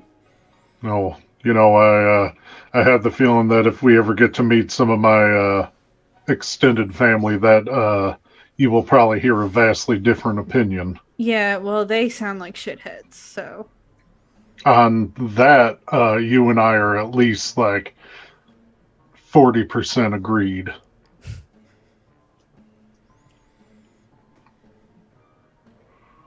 I just don't know... I didn't know what else I could do. Walter is so close to him. And he won't listen to reason. He won't look at himself in the fucking mirror and understand that he's an old man. Ugh, my stupid Midwestern accent. It works. He's an old Mannaz. Mannaz. God damn it. Fuck you. The world explodes. Atlaran is no more. Everything from now on is going to have a very Midwestern name. Yep. Like fucking Johnville. Ew. And Welcome to our Detroit. new plane, Culver's. Well, Yeah. Detroit Oh my is God. French. It's not French anymore. Well, yeah. It's Culver's. Thank you very much. Excuse you. He just won't understand that this isn't good for him. It's not his problem. It's not... I don't know how else to do that except for... The only technique that I've learned the past 6 years to get people to turn around and walk the other way. It's just be terrible to them. Well, I kind of think that you have your answer already. You're talking about him not, like, understanding and refusing to listen and everything like that, but it seems that the frost apple don't fall too far from the tree, because you're doing the same damn thing. Like, of course he's not doing that, but you're also not listening and understanding what he's trying to do. He just loves you and he cares about you and he wants to make sure that you're okay, and he doesn't care about what danger he's in or what he has to do to find out for sure. Just like you're trying to steer him away because you love him and care about him and you're worried about him. Your methods are vastly different. One of them is significantly kinder and sweeter, but Shit. you're both doing the same damn thing. You two laughing about there, I see you. Oh, the amount of Midwestern guilt that happens in this Yes. campaign so far is incredible. Yeah. You guys are just the same, except one of you is a good person. Hector, good boy. Good old boy. He's like an old golden lab. He's just boy, God, is he just a good boy, but he just doesn't know when to stop. Mm-hmm. He's the parent. He's a proper parent, yes. Ew. Shut up.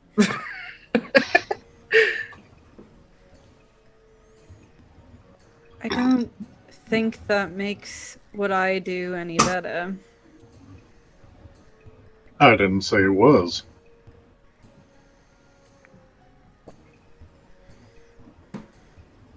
You both have the same goal, just different methods. Bottom line is that both of you just care about each other. Yeah, well, I thought maybe if I just didn't talk to him and eventually did come back, that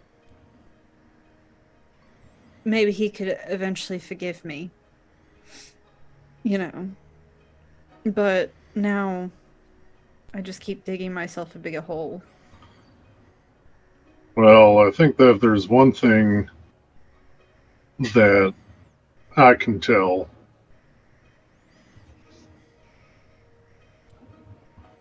you're looking for forgiveness, but I don't think that he wants or needs it. Okay. That's not true, but alright. I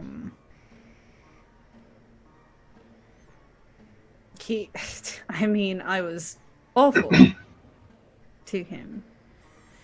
People are awful to each other all the time. He's your dad. That You're doesn't his mean kid. That's doesn't mean he deserves what I have done to him. didn't say he did.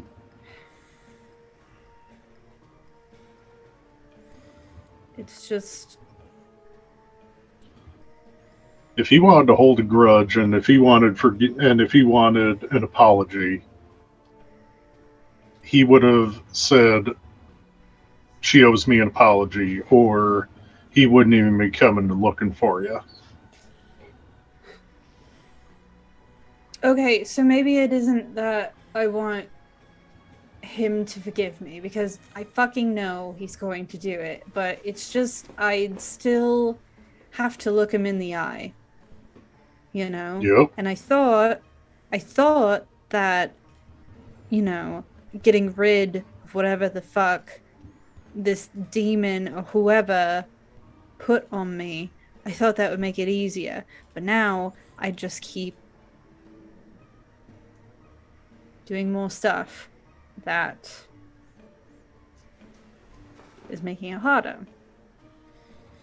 You know, Foostrak, like, looks down at, like, his arms and looks down at his chest.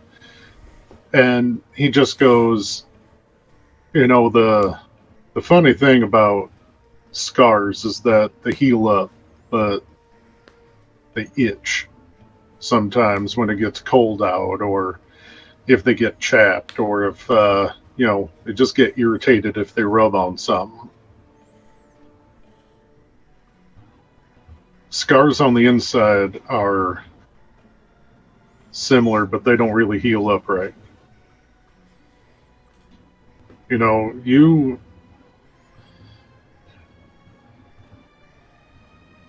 not being able to look your dad in the face doesn't have anything to do with what's going on with the necrosis and scars.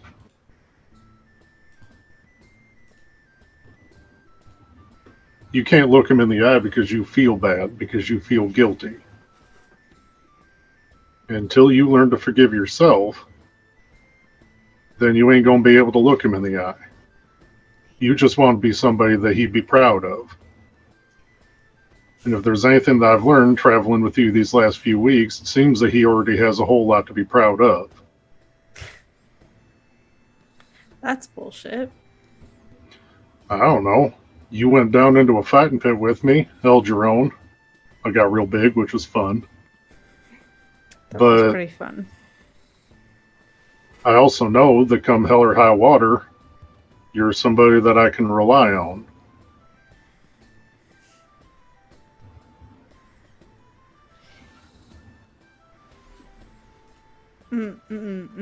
No. You can't. You can't.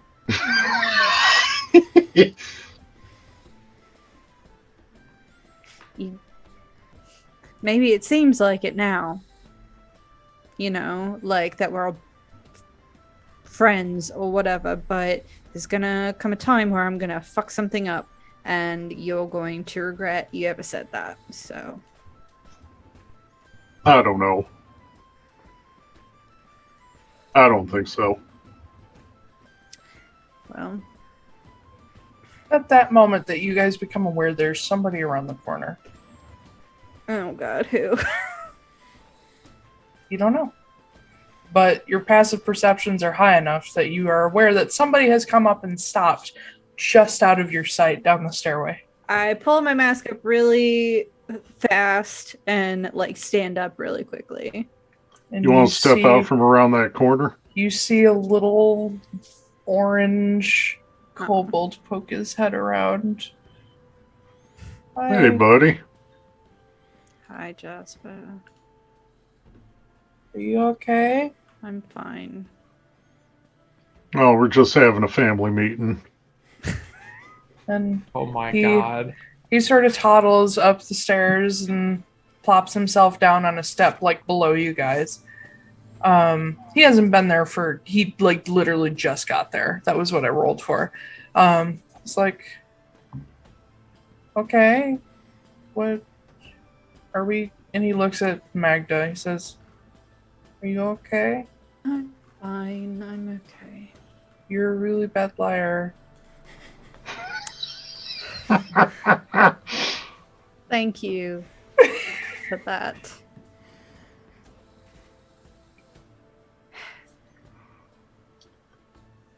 Magda, when you... Oh, sorry. No. Magda, when you mess something up, and it will happen, just like I've messed things up. That poor woman on the beach. Among other things. We're going to be there to help you. Because that's what family does. Jasper nods. I'm really looking forward to see where your limit on that lies. Well, someday we may find out, someday we may not, but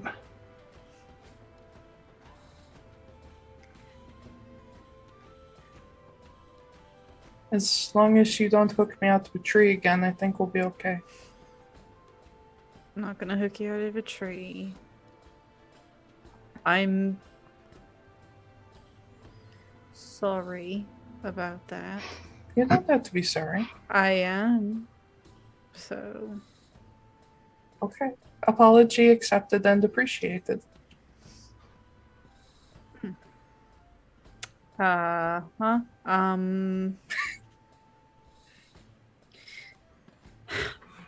I think I haven't been focusing enough on getting this curse off me. I've been focusing too much on Walter, but he's at a dead end, so I need to figure out the curse first. And then I can focus on him and what he's about, and if he is going to hurt anyone on that ship or anyone else. we'll keep an eye out for something when it comes to Walter. Time comes, we'll handle it. And until then, we got other stuff to work on. I'll help you break the curse.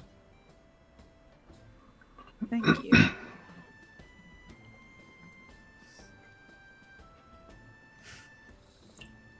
If you're... I know you didn't eat dinner. If you're hungry, we made food. God, I am starving. And he did eat dinner. Takes a lot of fuel to keep this body going. Mm-hmm. I will come downstairs and participate. And Jasper kind of climbs up the extra couple stairs and he reaches out and takes your hand and gives you a little tug. Okay. Come on, let's go eat and be healthy. Let's go. God, okay. Jasper, before you get her downstairs, because I might be a minute. Wildborn. Yeah. That's Mom's last name. Mm-hmm. I don't think I told him last session. Oh. Yeah. I'd assumed you did. He's like, okay. What does that mean? Why is that different from yours?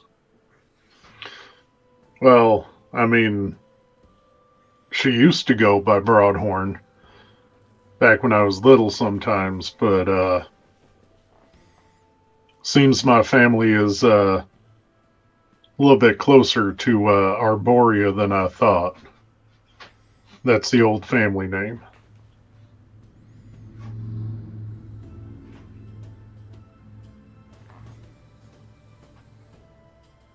Is that your name now?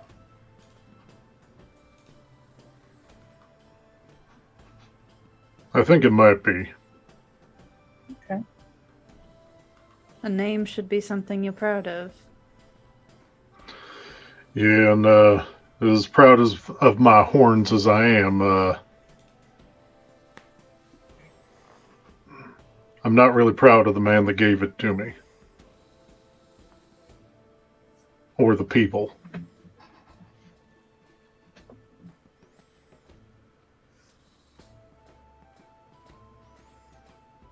Well, I think you have your answer then. Yeah. Man, it's gonna piss Wayfin off real bad. She got these monogrammed towels.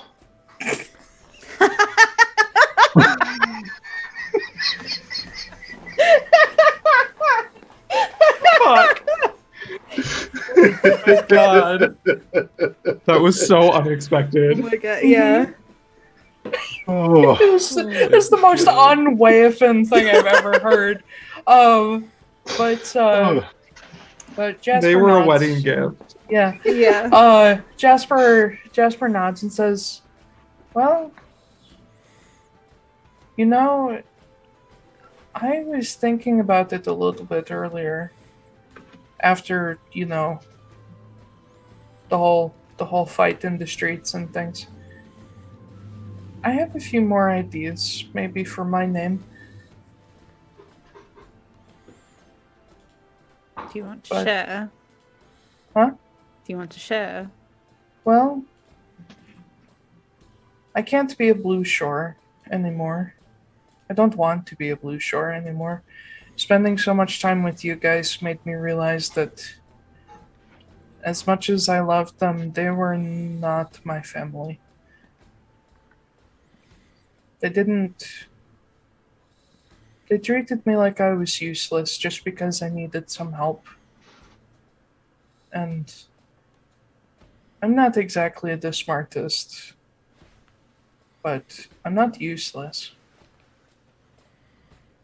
But there is one thing about my people that I am proud of. And frost kobolds have been in Frosthold for forever. It's named after us. Well, us and Dilarka, but we can forget about him. It used to Can we, be. though? It used to be us. a long time ago that the people of Frosthold were kobolds and orcs and giants and goblins. And Frosthold is still home. So I've been thinking of maybe some names to do with that. And I've been thinking about places I would like to go now that I'm not stuck in Blue Shore. I haven't decided yet, but I'll let you know when I do. Or maybe I'll be a Wildborn. whatever you choose, I'm sure that's going to be wonderful. That's kind of nice. I have a choice. Okay, food, healthy. And he drags Magda Oh, down the God. stairs. Thought we might have forgotten about that. We're Alright. eating. You are Okay. as thin as a rake. Let's go. That's not food's fault, but okay. You need more food to help fight off the bad stuff. Let's go. Mm. Don't argue with me. I know it's best.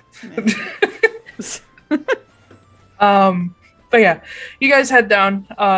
Those of you who want to get a little bite to eat, and Helena lays out a nice but small spread for you guys with Noah's help. And yeah, I added pancakes. pancakes. Fuck yes. Fitting because it's like 1 a.m. by the time you Breakfast guys. for dinner. It's eat. breakfast time. Yeah, breakfast. Jasper's just like loading food on for Magda. Like, eat, you didn't eat dinner. Oh god. What are you, my grandma? This is going to sound very depressing, but I don't know what grandmas act like, so yes? Cool. They kind of act like that. So. Can confirm they do act like that. Oh yeah, we I've got to got- detail Noah's grandparents. Yeah, I've got lots of grandmas. Yeah. He's got 4 of them. It's canon. I got more than that. There's so many. Oh my gosh. How do you have that many? Oh, there must be some Loxodon in there or something. We'll go into that later. But yeah, you all get a snack before you go to bed. And actually, speaking of family, Noah, Uh-oh. I believe you still have your scroll. You I haven't do. sent it back. You get a sending. At 1 a.m? Yes. Oh my god. Wait, no, it's 1 a.m. You wouldn't get it then. You'd get it in the Okay. morning. You get it in the Okay. morning. Sorry. In fact, you know what? That's probably what's going to wake you up in like late morning, is a sort of deeper, slightly raspy male voice, saying, "Mr. Noah Borago, I have a message from your mother asking your estimated time of arrival in Mannaz. This is Alistair Atlaran." Oh, fuck. I thought that voice sounded familiar. Yeah, I was about to say, like, that sounds like Alistair, but... For half a second, I was like, oh, that kind of sounds like Silas, but it's, like, different. Yeah. Yes, it's a little more proper. Silas was a little more, like, that's right. gentle, too. Because Alistair is, like, Cruella de Vil. It's just like, darling. Silas, stop. Yeah. Yeah. Oh, yes, I love spots. Silas was much more like, man, darling. And much more, like, smooth. Yeah. Alistair is a little more harsh in his accent. Do I know how long it's going to take us to get to Mannaz? Let me measure. Okay. One tile is done this. Or I'd go for all my lumber. Mannaz. It would probably take you guys in the vicinity of 12 days, assuming there were no issues. Okay. 12 days on foot, or 6 days by horse. We should buy horses. Or you could buy this world's version of chocobos. Not sure how well any of that is going to support Foostrak. You just have to run alongside. Yeah, you can just run. They're called Kiyotori. They're super cute. They're big birds. Oh no. Do they help us learn to count? What? Big Bird? Yikes. I thought it was funny. God damn Anyway. it. They all live here on Sesame Street. Yep. So I'll respond back to them and be like, oh God, it's so early. I can't talk when you're doing that. But And they keep doing it. we should be there, in like anywhere between 6 and 15 days from now. Unless you want to give us a ride, we're in Sing Tower and we've got your fish and answers.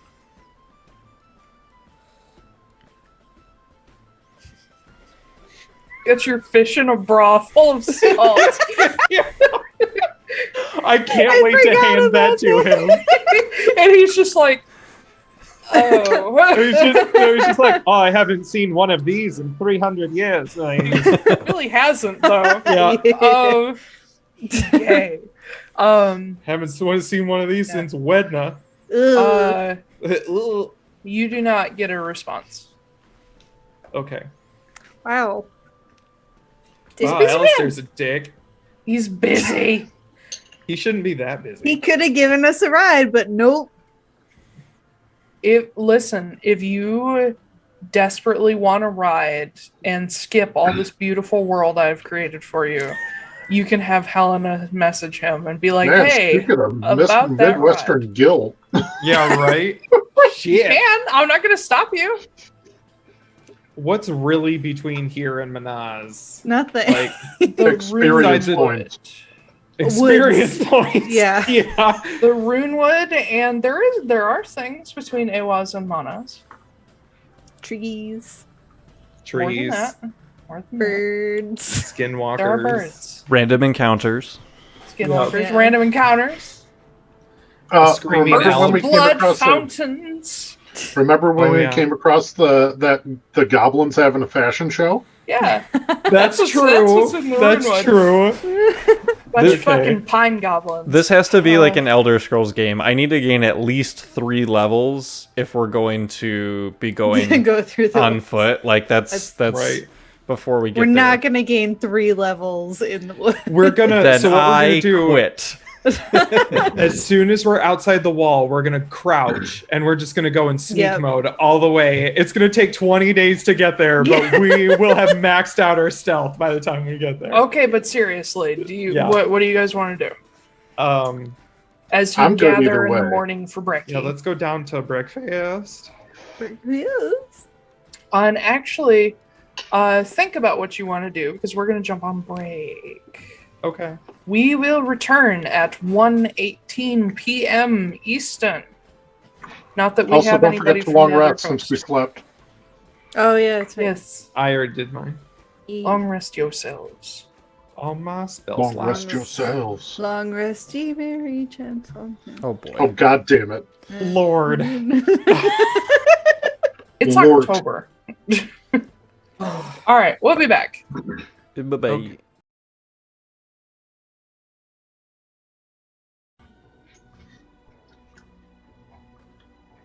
I can't Zack actually see us Standards. come. I can't actually see us come back up because it's on like a 10-second delay. So you have have to to be trust the one me. who's like, but you have to be the one who's like, and we're back, because that's what Ben did. Oh, okay. Oh, we have to do what I did. Okay. Yeah, I don't do well with countdowns unless I can like see something happen. But so Christmas just rolled a history check to see if he knew anything about Lorcan specifically, or just sort of Fae stuff in general. Specifically Lorcan. You, when you get a chance to actually sit still and think about it, because you haven't had too many chances to sit and think, the name does sound familiar, but something occurs to you. Oh. You're missing something that you know that you used to know.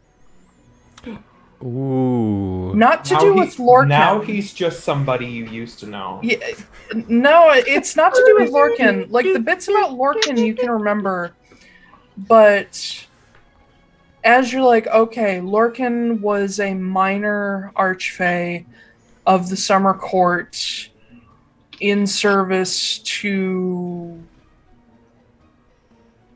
Who? You don't... You know that you know it, but you can't think of it.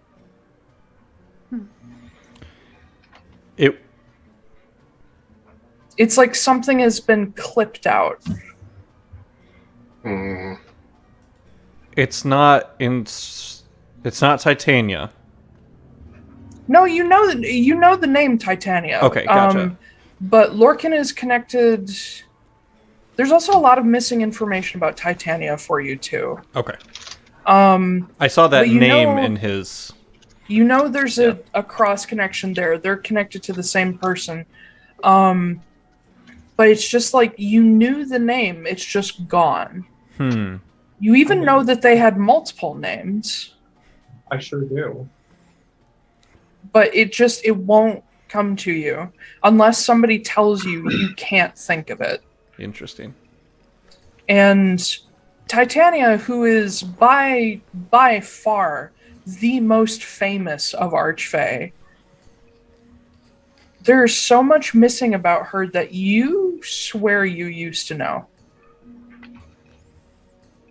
Interesting.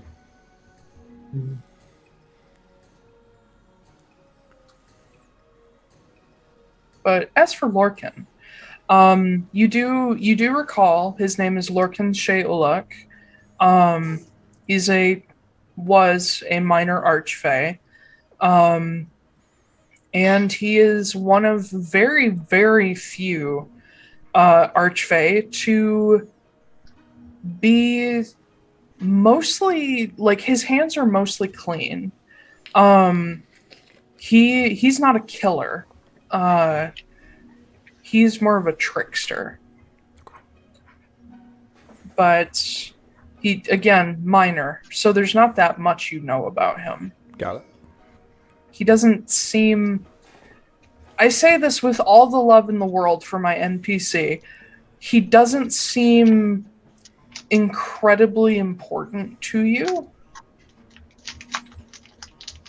But the more you think about him and his connections, the more you realize you're missing things.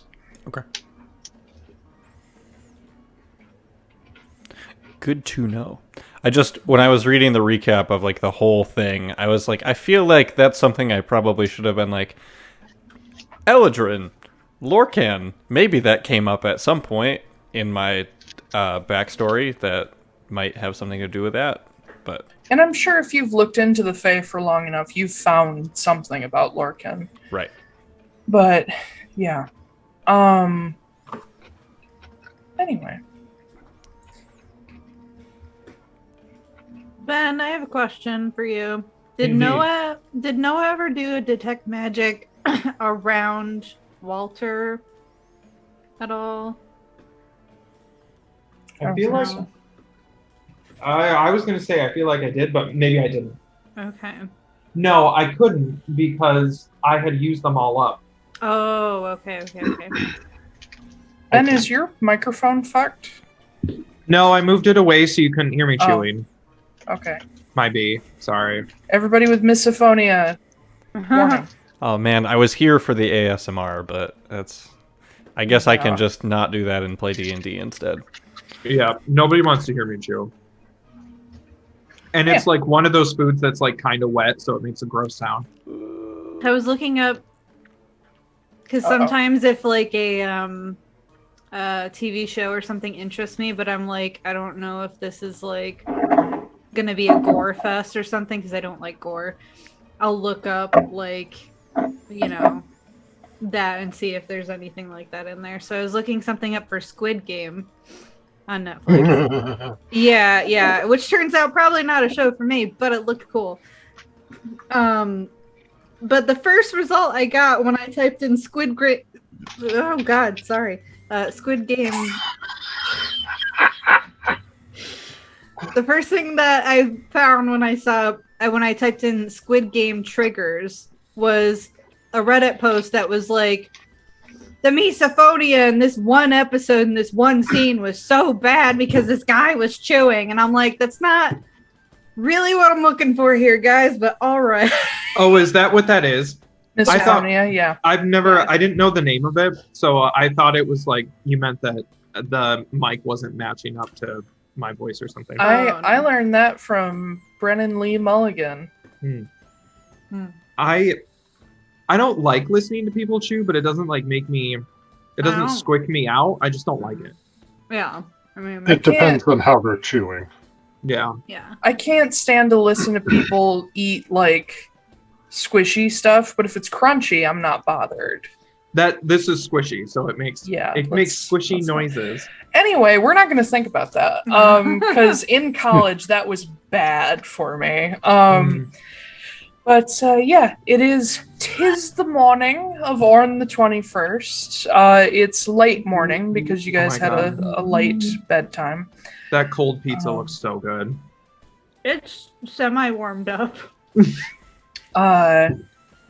And you all get up and gather for brekkie.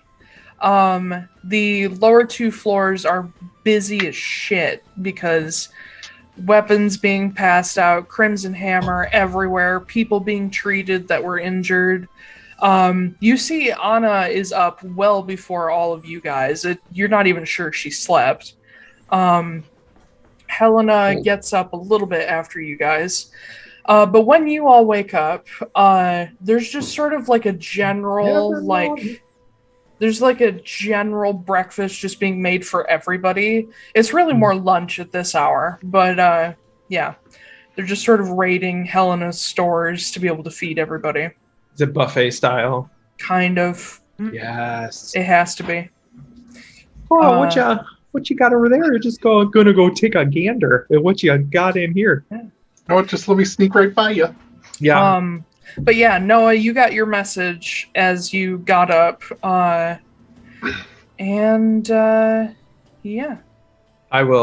come downstairs and look at everybody and be like, I'm sorry. I Jesus. forgot something. Okay. Christmas. Oh. Wake up, Koop. You wake up in the morning with did he do it every morning? Shit. You wake up with an envelope on your chest. Oh, I thought there'd be a halo hanging on his four-post bed. No. What? I got that reference. Every morning. Thank you. I've been saying it multiple times. I'm just like, my girlfriend's four-post bed. I don't know. Sugar that Ray. song. Really? Yeah.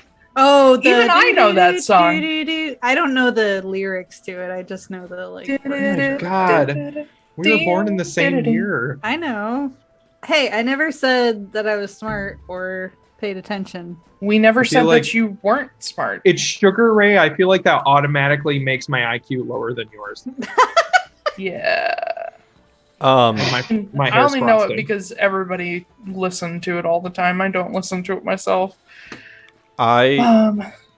Christmas, you got an envelope, buddy. Awesome.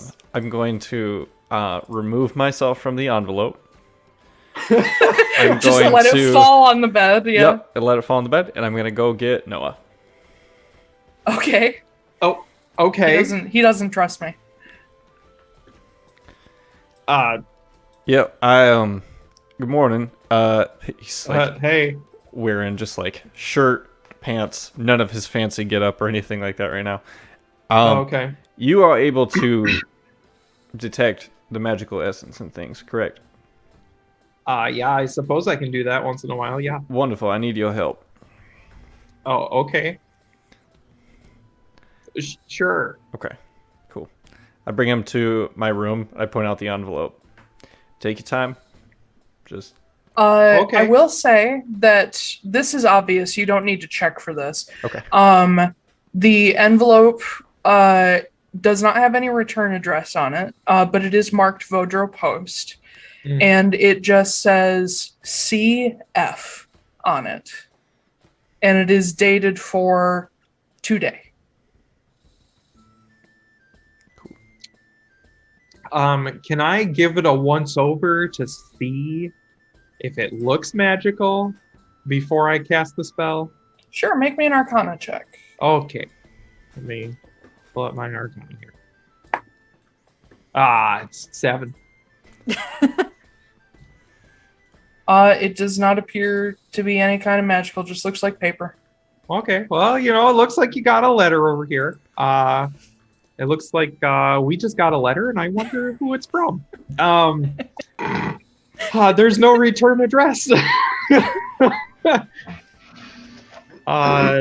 Did you want me to, do the hoogity boogity on it to see if there's anything? Again, take your time. Don't rush Cool. it or anything like that. Just I just Okay. need to know if it's magic. I'm assuming this hasn't happened to me anytime recently. No, never. This Um, you have not gotten a Vodro Post letter since before your memory loss. Which that's not something anyone needs to know about, but I thought everybody knew. Sorry. Wait, before what? I totally missed it. Nothing. Yeah. 1, ironic. 2, nothing. Definitely not. I literally, anything. I heard the words and then I was looking at my spells and it just went in one ear and out the other. I'm going to ritually cast Detect Magic. Okay. So I'll just grab the letter and I'll sit down on the floor and I'll be like, what is it? What's You're just the song? holding the envelope, it's still closed. Yeah. For Detect Magic, there is the residual magic of the Vodro Post like sending, but otherwise there is nothing magical about this letter. I take it and I just toss it over to Christmas and I'm like, looks fine to me. However, Christmas lights the fuck up. Like a Christmas What? tree. Like a Christmas light. Just Christmas himself is just Oh, you mean the glowing. Detect Magic. Yeah. I was like, why is he a light? Like, that doesn't make any sense. Oh, his actual lit on body fire. is very slightly glowing. His body? Yes. Oh. I'd be like, your letter's fine, but you look like you're a little, just all of that. Cool. And then I'll open the letter. Okay. What kind of magic comes off of him? I wanna know. Enchantment. Oh. Are you human? Or, well, I mean, are you alive? Why are you here? The last I checked, I am definitely alive. Okay. Hold on, let me just check real quick. Checks my pulse. Are you aware that you are heavily enchanted? Yes. Oh, okay. Just wanted it to be a consensual enchantment. Always consensual. Yeah. Well, just because you're... Well, never mind. Yeah, I'll open the letter. I will send it to you. Oh boy. Good luck reading it! Whispers. Oh boy. Good luck reading it. It's in Japanese. It's in Sunar. Yeah, I was about to say. Oh, did you literally send a letter completely written in Futhark? Yes. Nice. Futhark? It's Futhark. Yeah. Oh. Elder Futhark is my placeholder alphabet for Thunar. Eventually, one day, I will create the actual alphabet.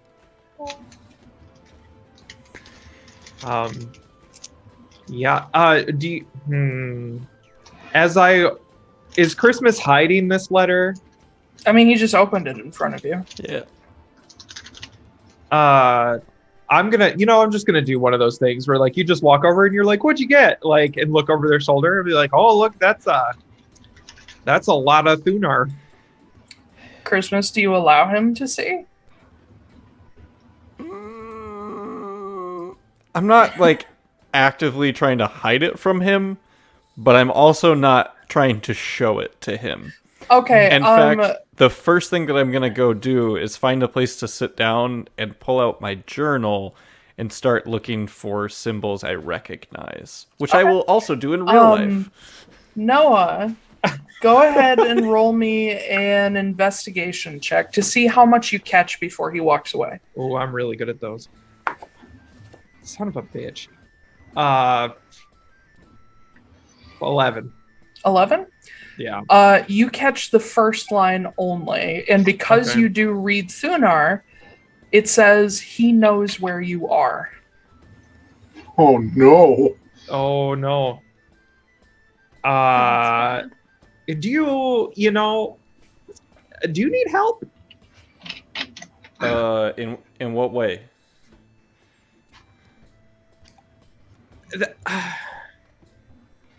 Do you need help with reading that? Do you need help with the people that are after you? Do you need help getting down to breakfast? I don't know. What do you mean, the people who are after me? How do you know about that? Pulls out gun. Shit! The first line, slow down there, buddy. The first line of your letter says they know where you are. So paranoid.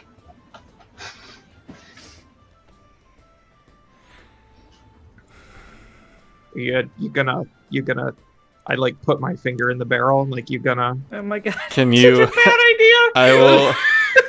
I will take a couple of steps back and I will just hold up the letter and I will say, what does the second line say? What does the second line say? You need to move as soon as possible. I repeat that in my ridiculous accent. You need to move as soon as possible. Yeah, it looks like they're saying you need to get out of here, just get out of there, champ, as fast as you can. Jesus Christ. All right. I start just getting ready at this point. Does he read you the rest of the letter? Is there... Do you want I also... the rest of it? I just set the letter down on the bed at this point. Okay, well, I'm gonna take a look-see and see what we got. Let me read this letter to you, Noah. Okay. It says, he knows where you are. You need to move as soon as possible. I'm sorry if you left because of how bad I fucked up. I never meant for things to turn out this way. You weren't just a tool to help me escape. I swear what I told you that day in Inverlost was true. You still mean the world to me. Please stay alive. If I can ever get away from him for good, I'll find you. I promise. Be safe. It is not signed. As Christmas is running around, like, do you want to know what's in the rest of the letter? Or, like, do you... Just read it for me, please. Oh, I repeat all of that. Because I can't remember any of it. I'll post it. No, Thanks. I memorized all of it already.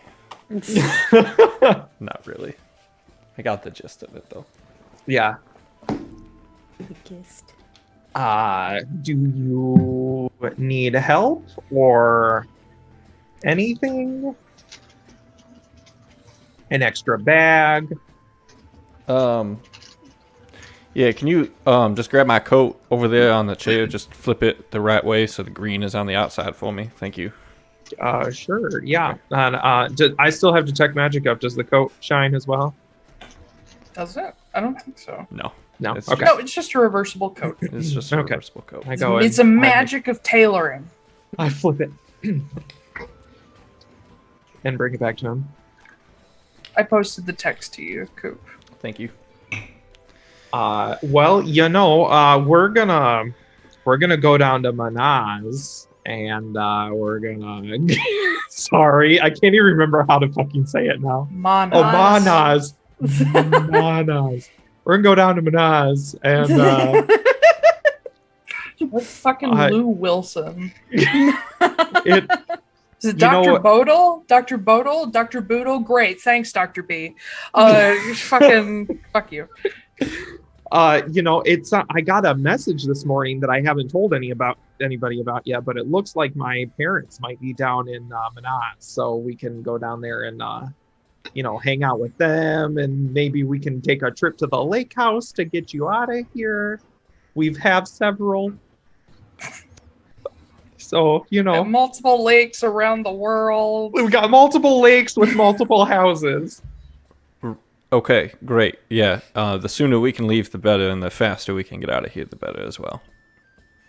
Okay. Well, if let me go, do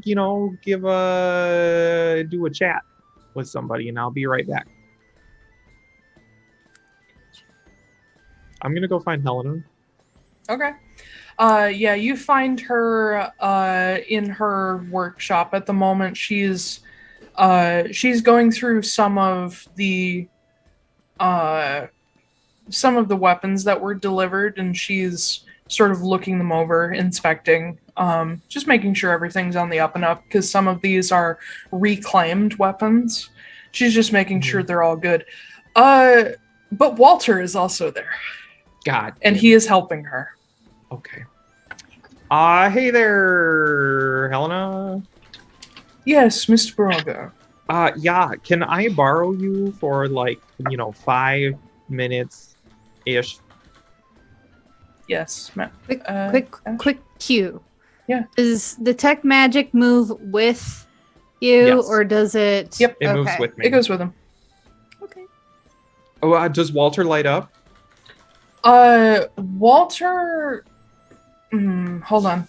This only lasts for 10 minutes, but it's within the 10 minutes. Okay. I know Helena Walter lights looks up. like the fucking sun. Yeah. Oh, you look like the I- 4th of July. I have a theory, so I was just Your like, theory is wrong. probably. A film theory. Oh god. Fuck you. I love that's my reaction to everything now. Just fuck you. Sense presence of magic within 30 feet around any visible creature or object. Learn the school of magic, if any. Walter himself is not magical. Okay. He does have a number of magical items on him that are inside his coat. One of them you can tell very. A couple of them you can tell very clearly are guns. There are. You can see blips of magic at his hips and then under his arms, like derringers tucked under. Yeah. John Wick. He does have. You see, he's wearing this little silver locket around his neck that is lightly enchanted. He's not hiding it; it's just there. And you can see a few more blips around his belt. There is one particularly large one in the very back of his belt, tucked against the small of his back. Do I get the school of magic on that one? All of these are enchantment.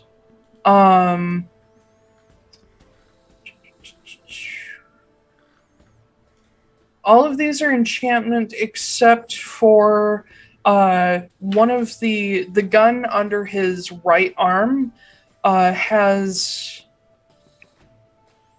a necrotic and enchantment to it. Ooh. Okay, so I'm just going to assume they're all it's weapons. It's powerful enough that you can gather that it's necromancy and enchantment. Gotcha. You can shoot people back to life. Totes. Sweet.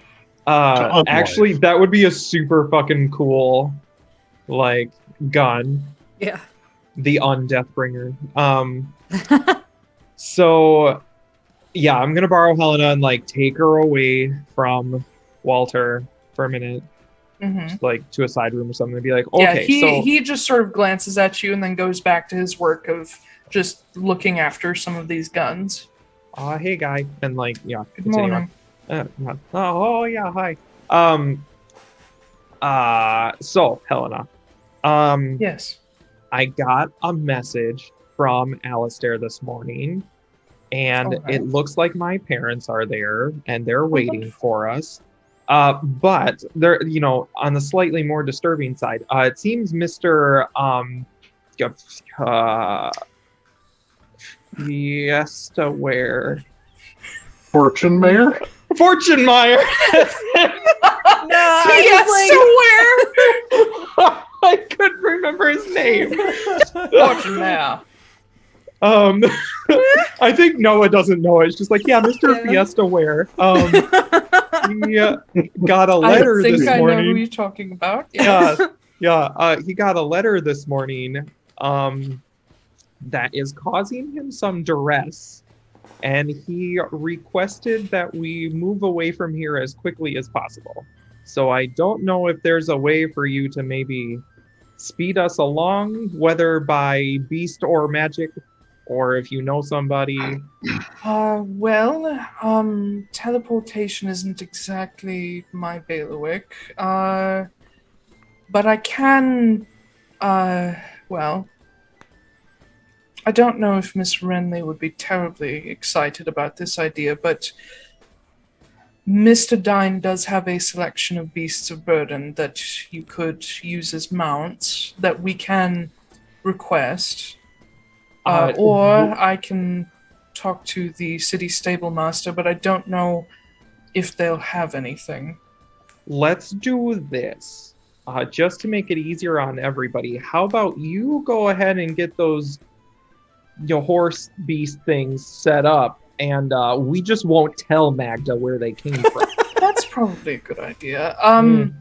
Why don't you gather up your comrades, and I will speak with him.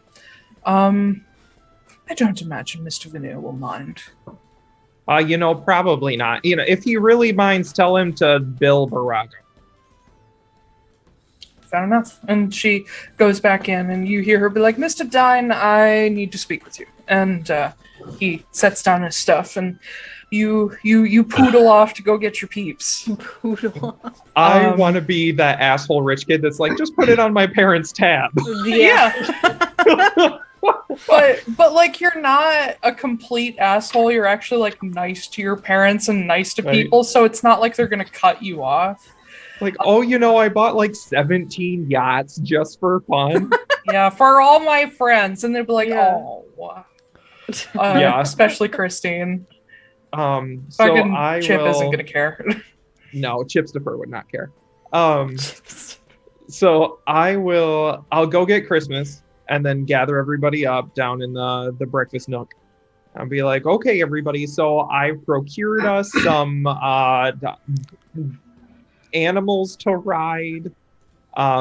Still unclear of their variety. Just hear that in the distance. Of course they're gonna be chocobos. Chocobos! Kiyotori! Noah. That's what they're called in this world. Noah. Yeah. There's one problem. Okay. Christmas and his stuff is not in his room when you go get him. Oh, don't pull another Ember. I'm not. Okay. Yet. Don't. Okay, so I come have down. So many fucking plans for Christmas. You can't do this to me. I come down and like, okay, is anybody seeing Christmas? He should look kind of harried, sort of in a rush. We're aware of what he looks like. No, I know, but he'll look extra perturbed this morning if you've seen him. I ain't seen him. Nope. Anybody? Everybody stick your arms out. Do you feel him anywhere? No? Okay. Actually, Oh no. they would need to roll for that. Everybody make perception checks. Okay. Wouldn't it be investigation since I'm using my arms? No. Okay, so before we started today, I rolled my d20, and I got a nat 1 on the very first roll, and I was just like, oh no, that's going to set the tone. This is my first die roll, another nat 1. Wow. Get a new dice. Hope we don't get any fucking combat today. Foostrak almost decks fucking Magda by accident. Keep your hands to yourself. God. I got 21. Perception, you said? Yes. Okay. 19. 21. Mm-hmm. That's it. Koop's the one in charge of this. Oh. I rolled bad. So Okay. both Noah and Magda would, in some way, notice that there is an additional presence with them in the room. Yeah, you I hope brush we're both against keeping an our hands up. An invisible figure. You like feel the coat. Yeah, I'm just gonna like uppercut where I think his. Jesus Christ. Well, he's being an asshole. Okay, make an attack roll with disadvantage. Okay.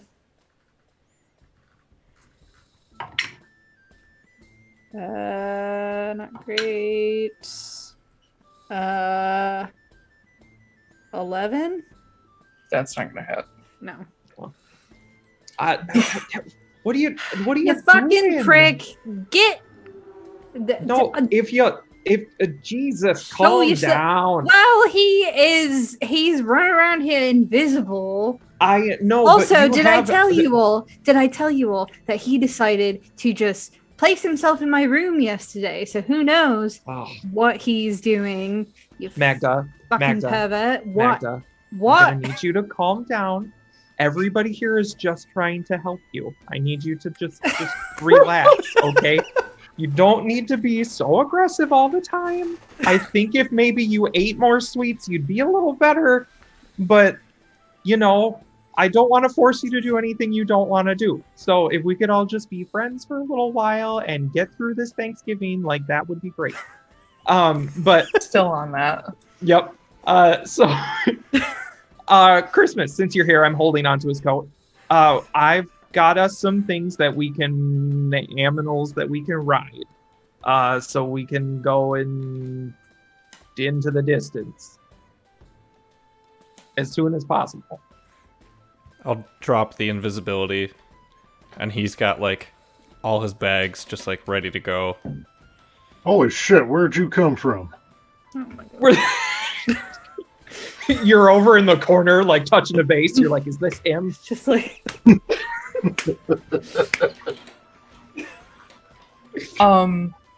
Yeah.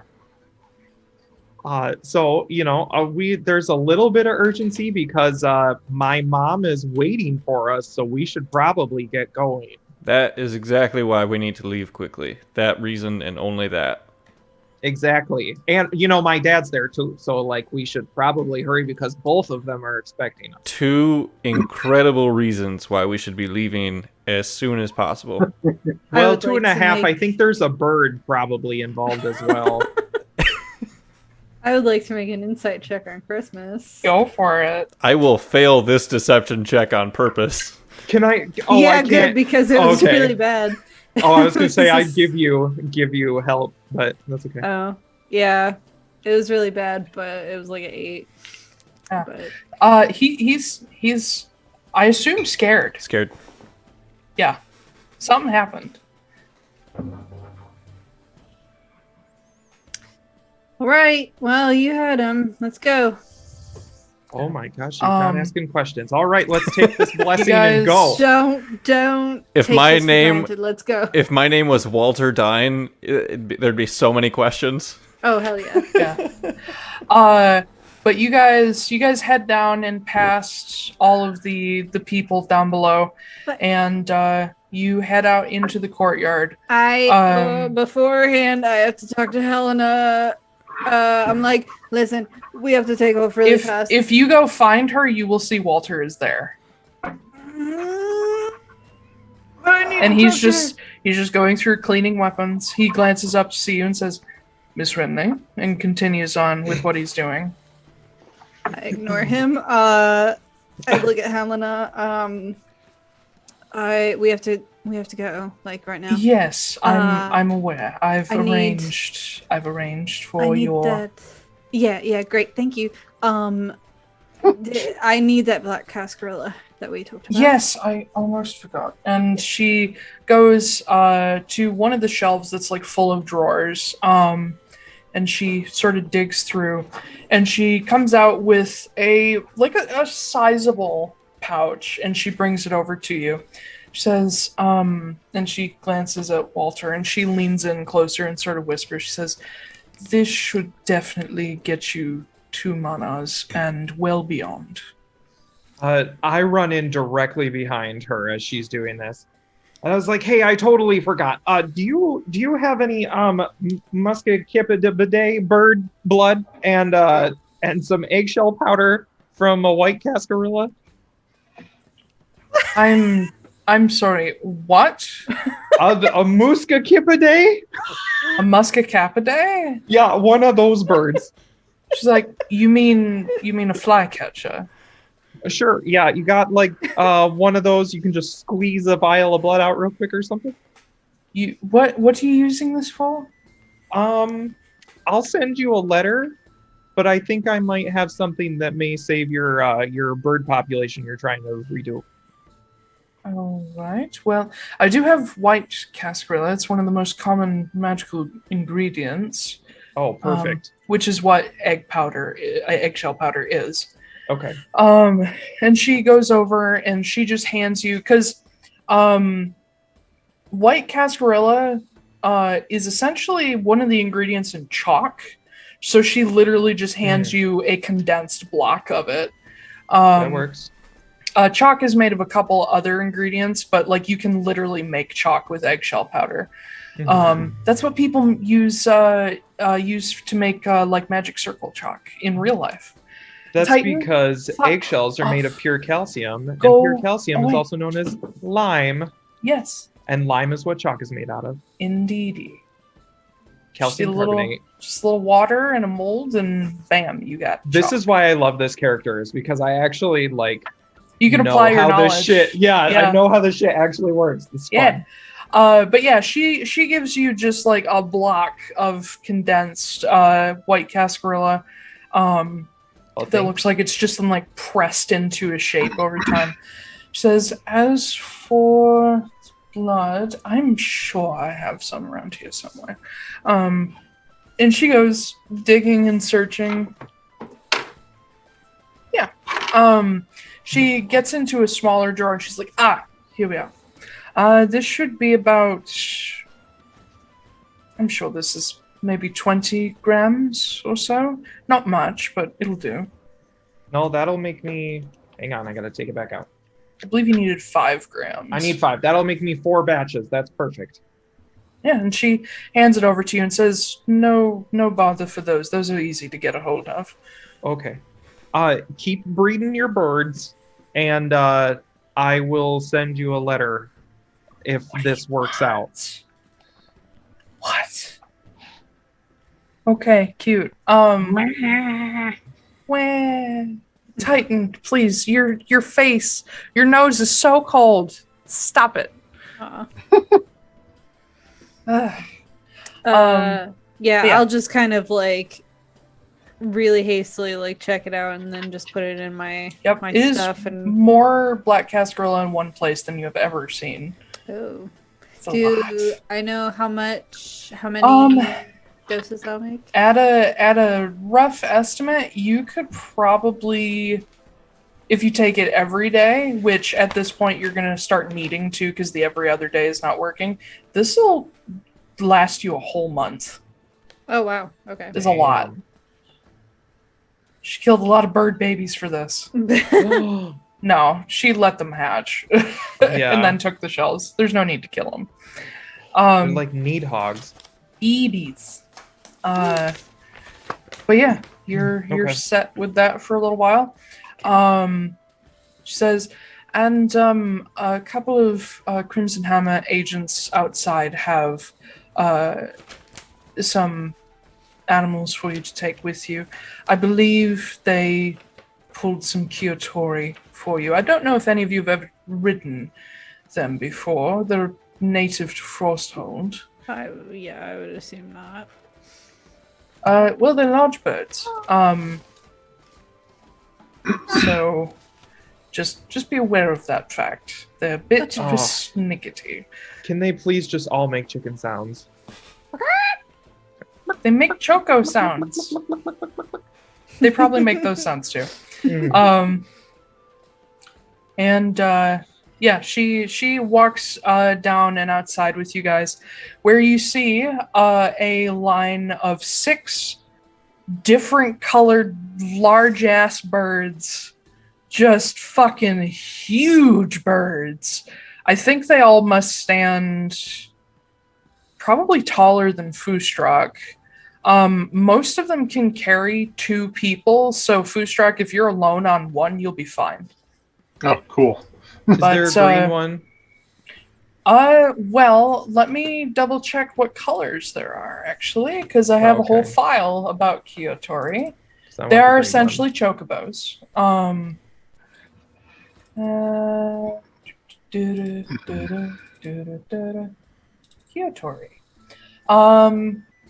You would see available to you, there are yellow, green, blue, red, purple, and orange. I take the green one. Okay. There's no black ones. Not in this case. I'll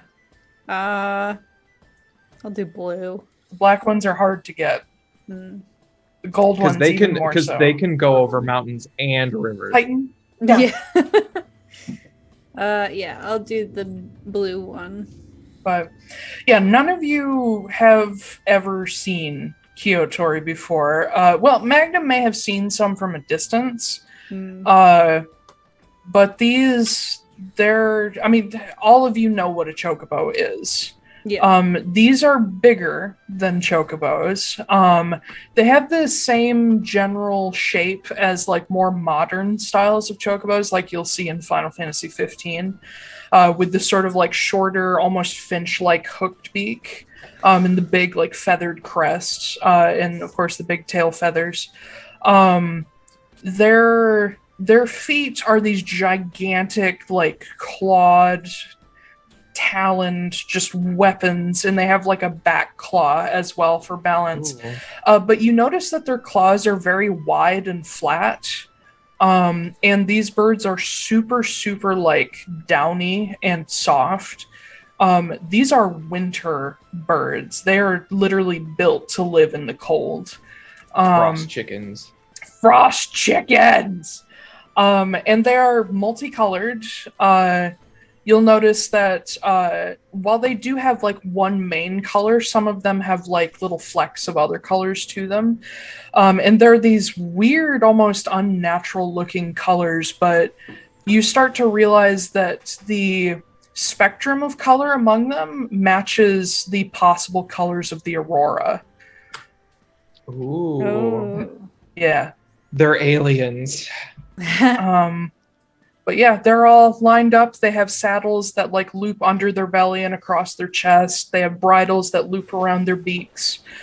They have like stirrups and stuff. Yeah, they have stirrups. Sweet. And you also notice they have kind of higher backs, like not like chairs, but like they go up to like lower back. And the saddle horns on them are fairly large, and the bridles, the reins are looped around them. The Crimson Hammer agents that are controlling them at the moment are sort of lining them up and looking them over, packing like feed into their saddlebags. But they look ready to go.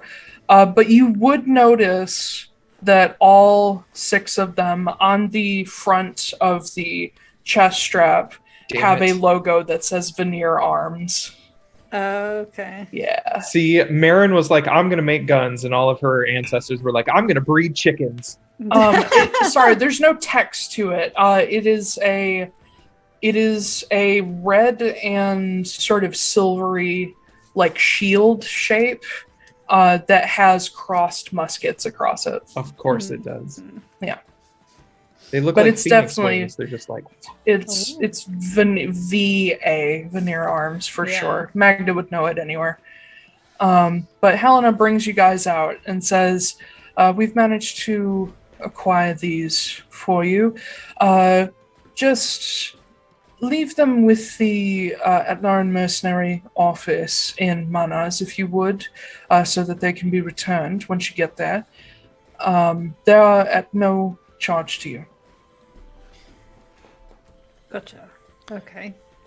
I'm going to go and hop up on the green one just very easily because obviously Noah took a whole bunch of riding lessons when he was a kid because that's what rich kids do. Yeah, it's a little different from a horse. There's a bit more balance involved because it's a 2-legged creature. Mm-hmm. But as you just very confidently like grab and swing your leg over, much like any like horses are very intelligent, and so are Kyotori, but much like any horse, they know when you know what you're doing and whether they can get away with anything.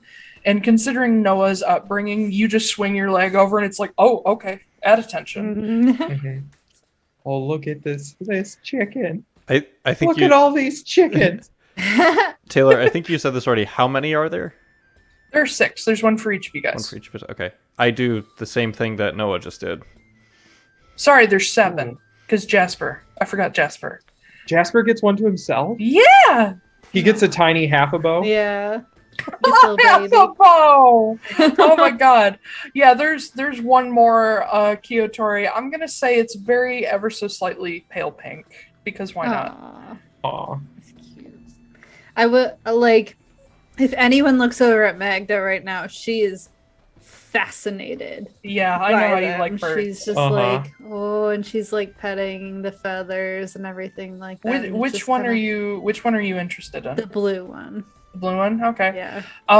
This is a male chocobo. Kyotori. It's Kyotori. It's canon. It's Kyotori. They're not chocobos. They're nothing like them. But he's one of the smaller. He is still an adult, but he's a little bit smaller than the others, and he is sort of like looking down at you, doing that bird like twitchy move thing. Oh, I hate that. Yeah, and she's just like, "Oh, you're so pretty, aren't you?" Oh, it's the only time Magda's gonna be girly. Yeah. Yeah, and he's just you. If you've ever been in contact with like an owl that like relaxes, they do that like thing where they just relax everything. That's what he does. Like his feathers puff and then they go back down. Yeah, I'm just giving little scritches like. Yeah. I'm gonna do a quick. Once I'm on mine, I'm gonna have it do a quick little like turnaround and just survey the immediate area. I should say, you guys watch Christmas go up to his, and like Noah, he just grabs it and jumps right on, like he knows exactly what he's doing. And I would think, without giving anything away, I would say it is fair to assume that you may have owned one of these birds at some point. Potentially. It's up to you whether or not that's true. But you know what you're doing, and as you just give the reins a little, like, you don't even have to, like, pull at all, you just literally move them across your body, and the bird turns, or you can steer it with your knees, whatever you prefer, and the bird just immediately turns exactly wherever you're looking. Cool. Do I see any shady-looking folk? Make a perception check. Perception. 17. Well, there's a number of shady figures in the area because a lot of them are Crimson Hammer agents, some of which are meant to be the quieter and more stealthy variety. But you don't spot anybody shady that doesn't have an armband that marks them as Crimson Hammer. Got it. Don't trust the Crimson Hammer. Wonderful. Got it. Okay, great.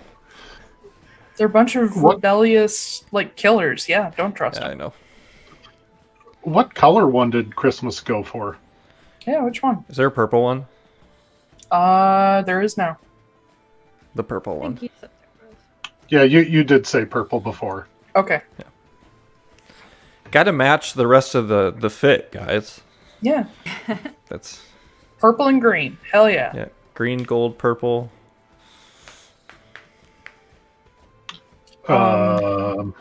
You will see Jasper also with some amount of confidence runs up to the the orange one and just pops right onto it. Knows exactly what he's doing. After all, he grew up in Frosthold. He knows what these creatures are. Foostrak walks up to the red one, but he's never seen these before. Yeah, she's probably the biggest one. And she's just looking down at you sort of with her head pulled back against her neck and just looking down at you. Foostrak also probably does not have a lot of experience riding animals. No. He has vehicle proficiency, but riding animals is not exactly a vehicle. It is in the old time. No, it's not. Yeah. No. It's the motorcycle. So I figure he probably like holds out a hand so that like she can like know that he doesn't like have any like ill intentions and like, you know, is familiar with his scent or something like that.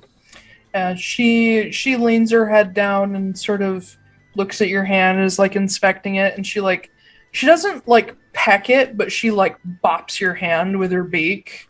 Like, where the fuck's the food? Oh my god, it's Maribel. Apple giver, give! The apple giver. But yeah, she just looks at you quizzically, like, what the fuck do you want? Wait, is there a frost apple tree nearby? Yeah, there's frost apple trees everywhere. Jesus. Oh, I'm going to pull that one one down. with the Vixu statue, yeah. Yeah, I'll pull a frost apple down and I'll give it to it. Yeah, it's frost apples are small enough that it's just like crunch and gone.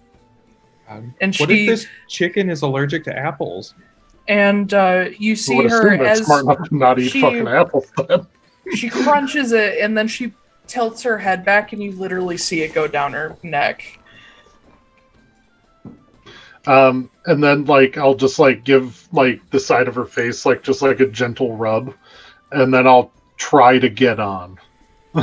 Make an animal handling check for me. Oh, this is gonna go great with how my rolls have been. That is very cocked. 16. 16. Okay. As you're like getting ready and like trying to copy what you saw the others do, you grab onto like the saddle horn in the back of it and stick your foot in the stirrup, which is definitely not built for a hoof, but it works. And Jasper sort of trots his Kyotori up and is like watching you to make sure you're okay. But you manage to swing your leg over and get settled. It's not bad, but being someone who's never really done this before, saddles aren't that comfortable if you aren't used to them. Nope. It fits you fine. Like, the saddles are all built to be able to accommodate two people if needed. But it's just, it feels very unstable because you're high, like above where the center of gravity should be. And it's like getting on a horse for the first time and realizing how out of control you really are. Because if this creature decides just to not listen to you, there's nothing you can do. And Jasper's just across from you holding his reins with like this very, very good riding form. He's like, "Are you okay?" Yeah, I think I'm okay. And he sort of, you see him like gently tap the side of his Kyotori and it sidesteps up to yours. And he like gives you the reins of yours. And he's like, "Okay, so you just hold them, make sure you don't have a lot of tension on them. And anytime you want to turn, you just sort of pull the reins very gently away from the side you want them to go. They follow the direction of pressure." All right, I will try and keep that in mind. I'll be here to help you. I appreciate it. As you can imagine, I did not get to do this a whole lot. No, I don't imagine. But you'll be okay. You'll get used to it. It's going to be a few days. Your butt is going to hurt. Oh, it already does. This thing is very uncomfortable. Okay, well, get used to it. And he gives his like a very gentle kick, and it like does like a hop and flutter and just goes toward the gate. He is in his element. He knows exactly what he's doing. Who in the group, I guess aside from Jasper, who from the group is currently the furthest away from the other people that are around us? Probably Lorcan. He's got the yellow Kyotori, and he's also not familiar with these animals, so he's just trying to figure it out. Okay. I actually don't want to talk to Lorcan. Okay. So, I mean, Jasper is a ways away now. I'm gonna roll for between Foostrak, Noah, and Magda. Okay. You could have just said who among the party members. Who among the like parties PCs. is the furthest away from all of the other Who people? among the PCs? Yeah, who among the humans? They're not humans. The humans in this world. I'm the one that we live in. Okay. Sorry.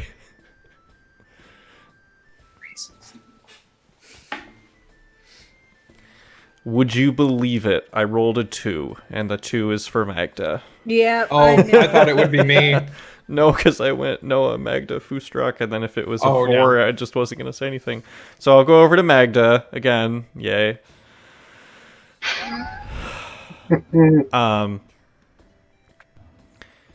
I want to get close so that I can speak without being heard by the other people around us, basically. Okay. I'm going to be with you guys the whole time. And once we are a ways out of the city, I will explain everything that I can. You all are just going to have to trust that I am there. Better be a fucking good explanation. And I will use a 3rd level spell slot to do something I've never done before, but he's going to try to do it. What? Put a hand on the bird, put a hand on himself, and cast invisibility on both of us. Okay. Make me an animal handling check. I'm gonna say with advantage, considering your background. Okay. Because this could freak out an animal. Can't see my feet. Where'd I That go? really like bark sound. Unnatural 20. Wait, hold on. Hey. What's Okay. even my modifier? I'm just like, Bad. my last roll was +4, so I'm like, well, I might as well check that. Also +4. It's just a- Unnatural 20. Okay. Just a bunch of furious clucking. Just like, that does kind of happen as Christmas and his Kyotori turn invisible.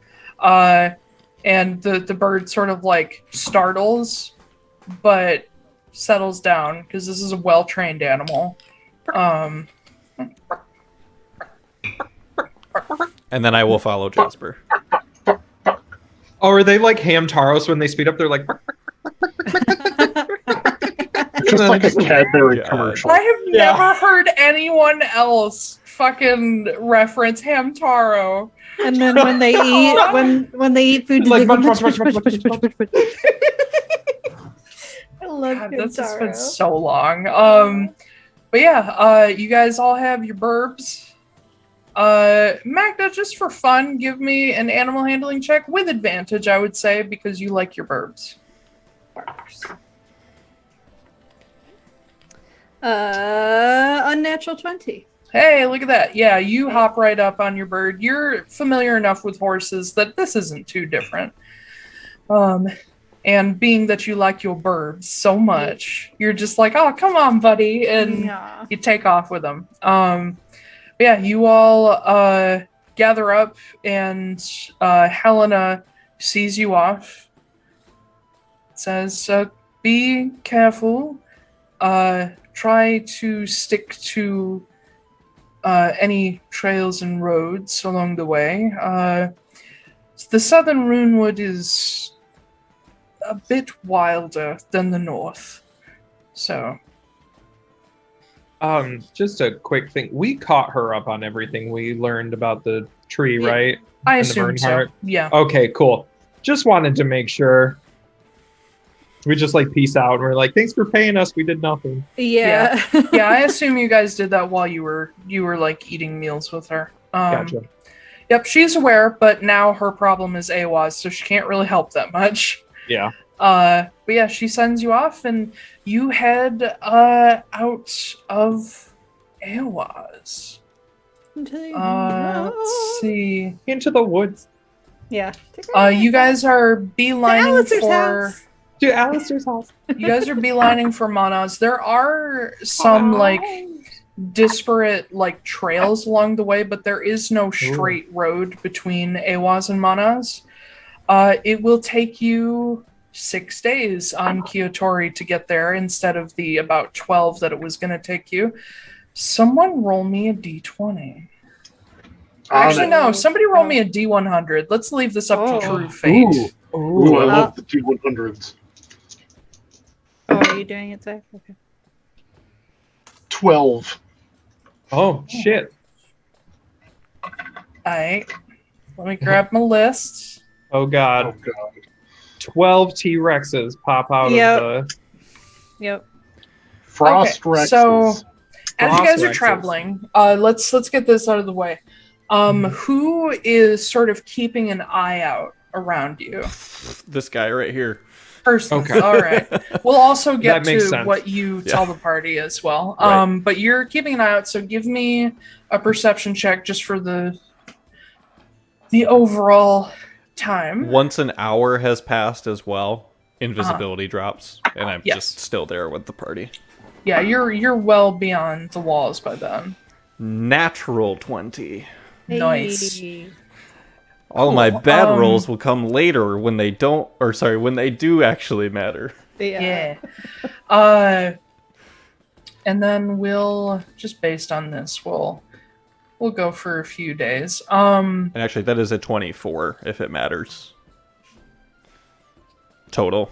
I feel like it's stupid not to honor natural 20s for skill checks. That's fair.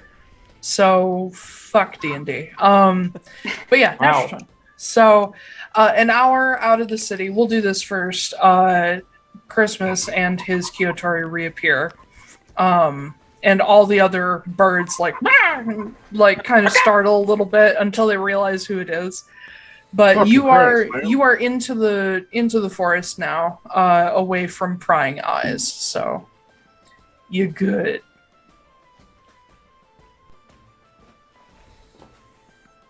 And then Right. what do I see with the 20?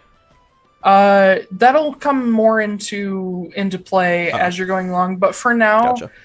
it's just the woods. You see the occasional with that perception check. You do catch like animals running away from you guys and birds and that kind of thing, but no other people at the moment. Okay.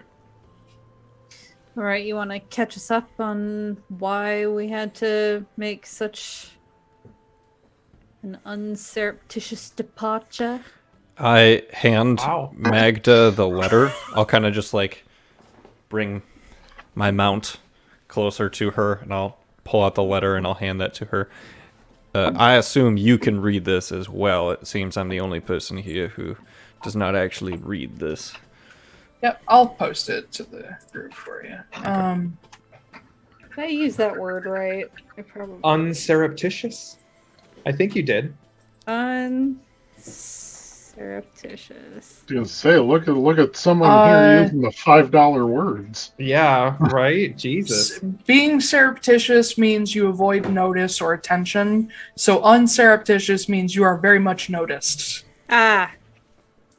I mean, that's not. It's technically that's not, right. That's But not I don't inaccurate. think that's what you meant. No, I think it was unceremonious is what I meant. Yeah, I think you Yeah. were meaning more like hasty. Yep. Yes. Such a superfluous exit. But yeah, y'all can. I'll show you the original text too. My God, Yeah. can we please have someone make a character where you use the wrong words on purpose? Just like really big words and use them all incorrectly. Which probably would be me. That can be your next character.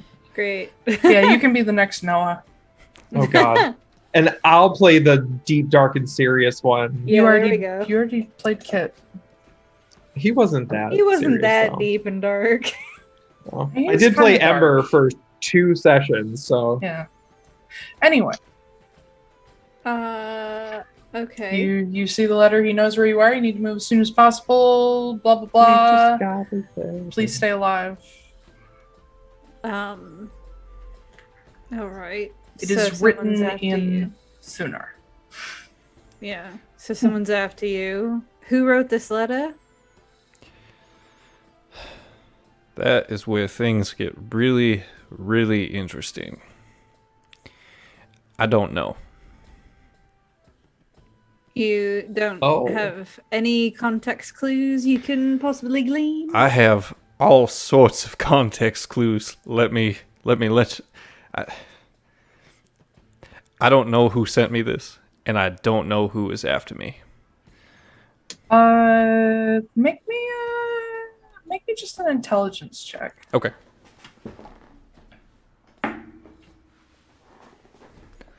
$13. Okay. Let me open up your folder. So I can from my own context clues, I can guess who sent this. Maybe. And I can guess, well, I would say I would have a guess as to who sent this, and I would have a guess as to who is after me. But I also don't know who those people are.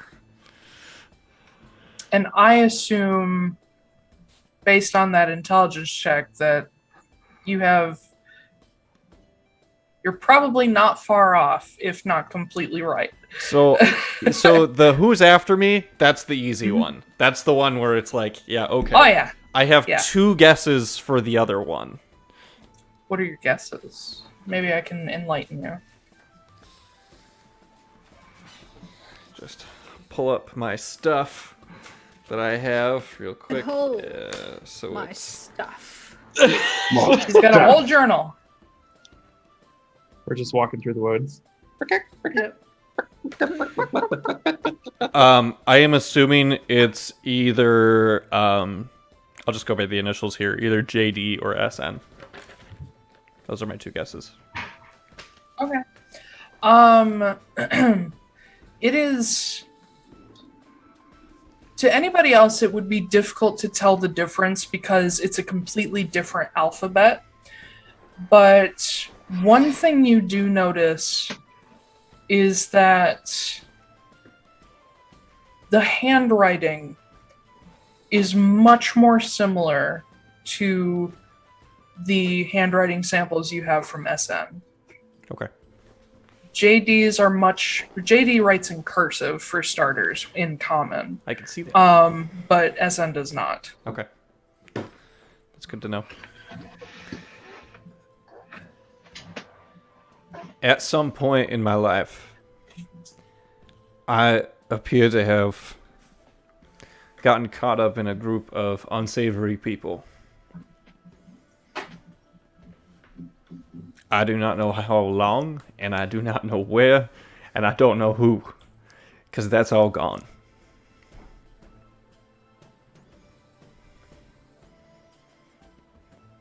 from what I know, there is an individual who goes by the initials TK who would absolutely love to have me dead. And I have not heard anything about these people for some time until I woke up with this Vulture Post letter on me this morning.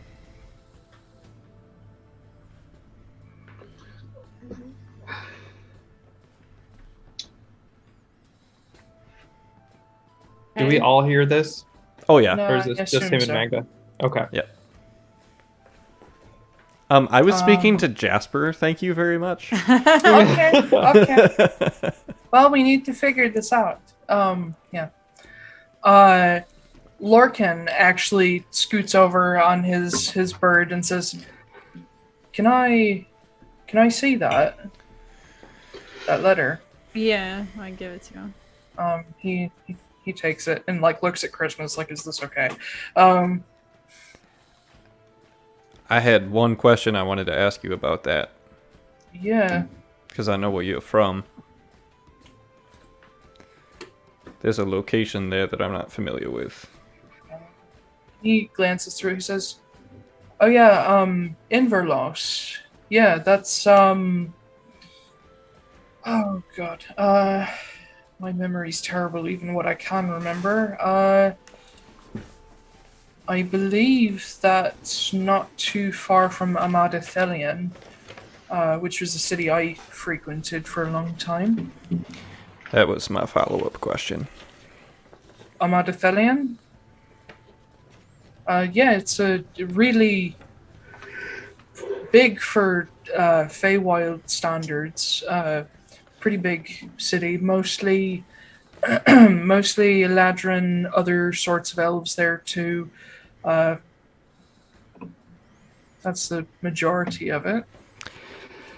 And it's in the Feywild. Yes, it's one of the biggest cities in the Feywild. I'm assuming this is the first time I'm hearing this information. Yes. Beyond what you have in your notes, you know fuck all about Amadatelian. Wonderful. He says,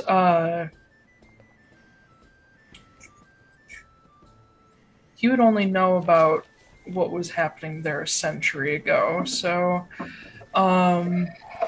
says it's it's one of the biggest cities in the Feywild, because I don't know if any of you know this, but the Feywild is wild and doesn't lend itself well to big hubs of civilization. I used to spend a lot of time there before I got into all the work that I was into with, the other Archfey. But what do you were in Inverlos? According to this. He glances over it and says, "Do you have any names? I doubt I'd know any of them, but do you know who any of these people might be?" Well, and I will trade you that information. Why wouldn't you know? Well, assuming most of the people you're dealing with weren't around a century ago, I don't know what's happened in the Feywild in the past century. I've got a memory gap as well.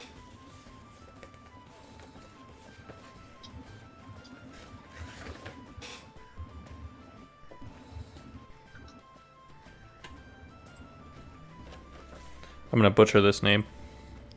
Yeah. Is it Cared or Cered? Cered. I'm sorry, say that one more time? Cered. Arid? Oh, Sarid? Yeah. Cered. Oh, Sarid. Cered Othalier. Grab your letter.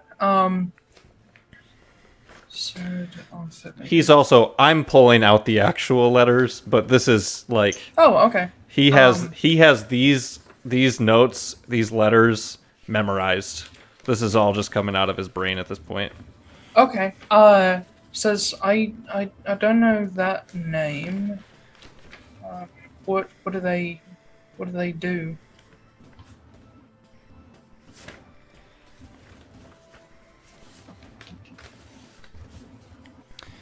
Apparently they're a member of the Amadithelian High Court. Oh, you're involved with the High Court. I was. That's Maybe. either very good or very bad.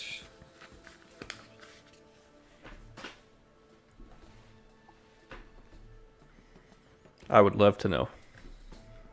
I would too, actually. So Yeah, who you were involved with, Lorcan? Me? No, Lorcan. Oh, sorry. What? That High Court, was that... The High Court of Amadithelian is not the Summer Court. It's their, like, governmental structure. Gotcha. The Sealy Court, or the Summer Court, is the Archfey. Gotcha. I've got nothing to do with... well, I am an Atlaran, but I've got nothing to do with the Atlaran law and that sort of, like, civilization stuff. I'm part of the Fae, all the stuff in fairy tales. And Right.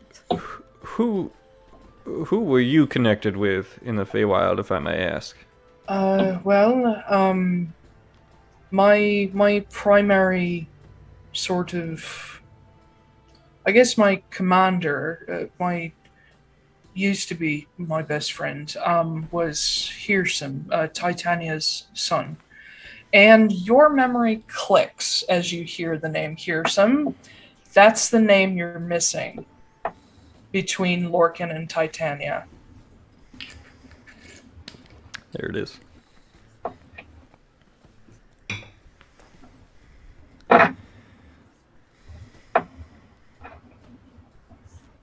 So you two are obviously connected somehow.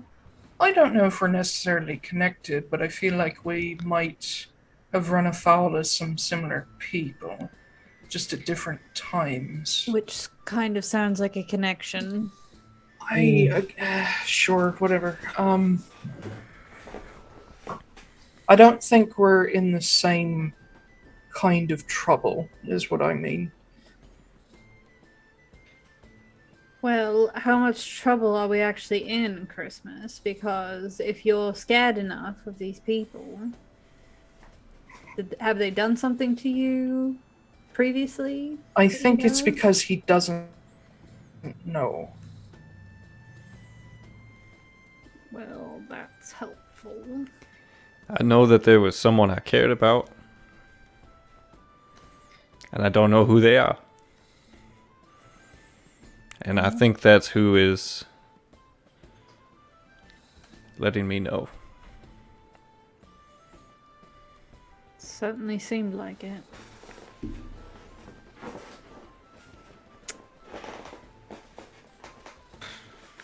None of you need to concern yourself with any of this. It is good that you know, so that if things go bad, you know that you are free to distance yourself from me. And it helps that I don't know much either, because the less you know, the better. Probably. Well, unfortunately, if you do have some sort of connection to Lorcan, then I'm a little bit more interested in you than I was about 5 minutes ago. I don't know that I'm... It was like trying to remember. It felt like there was a block, right, Taiylor? Like it wasn't just like regular, like, shoot, what's that word? It was like something was preventing me from remembering it. It was like somebody went into your memory and clipped pieces out.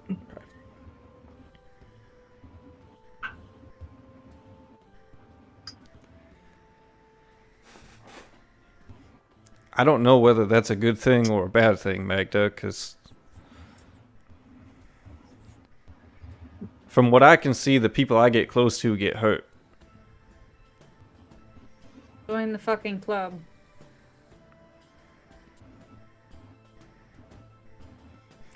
Everybody around me seems to be fine. I don't know about Don't even speak the words out loud. Why would you do that? That's just... Especially if we're gonna go see your parents. That's just like inviting bad karma.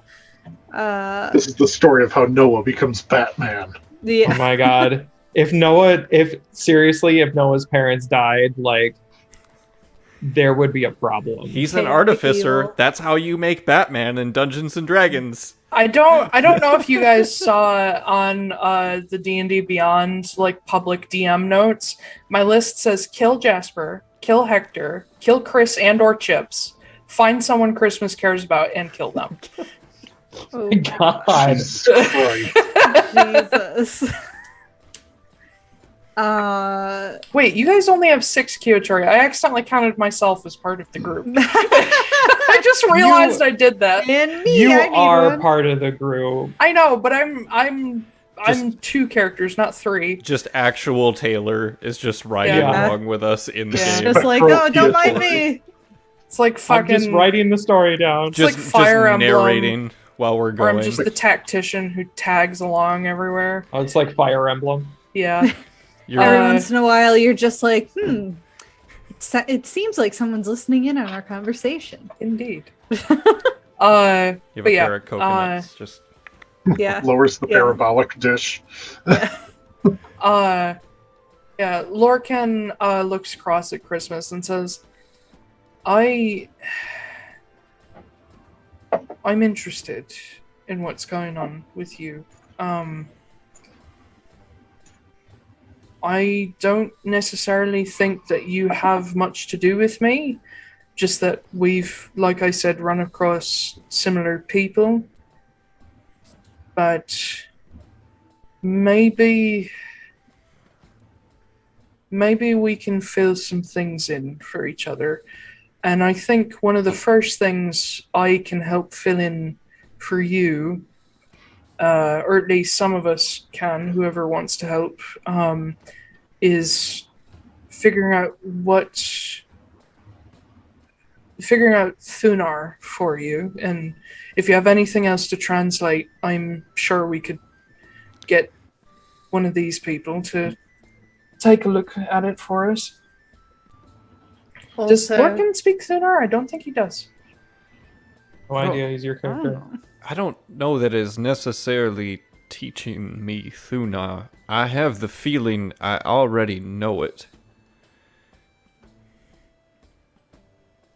But I don't remember that. Maybe it's like one of those things where we just knock you over the head again and then you'll just get it all back. I know, think You this would is like kinda- that, wouldn't you? You would like that quite a bit. I actually would. You know, Can I do Foostrak, that, stay away from Magda with that giant mole that you have. There's just... She wouldn't be able to lift it. You know, I do have a She would cousin. not.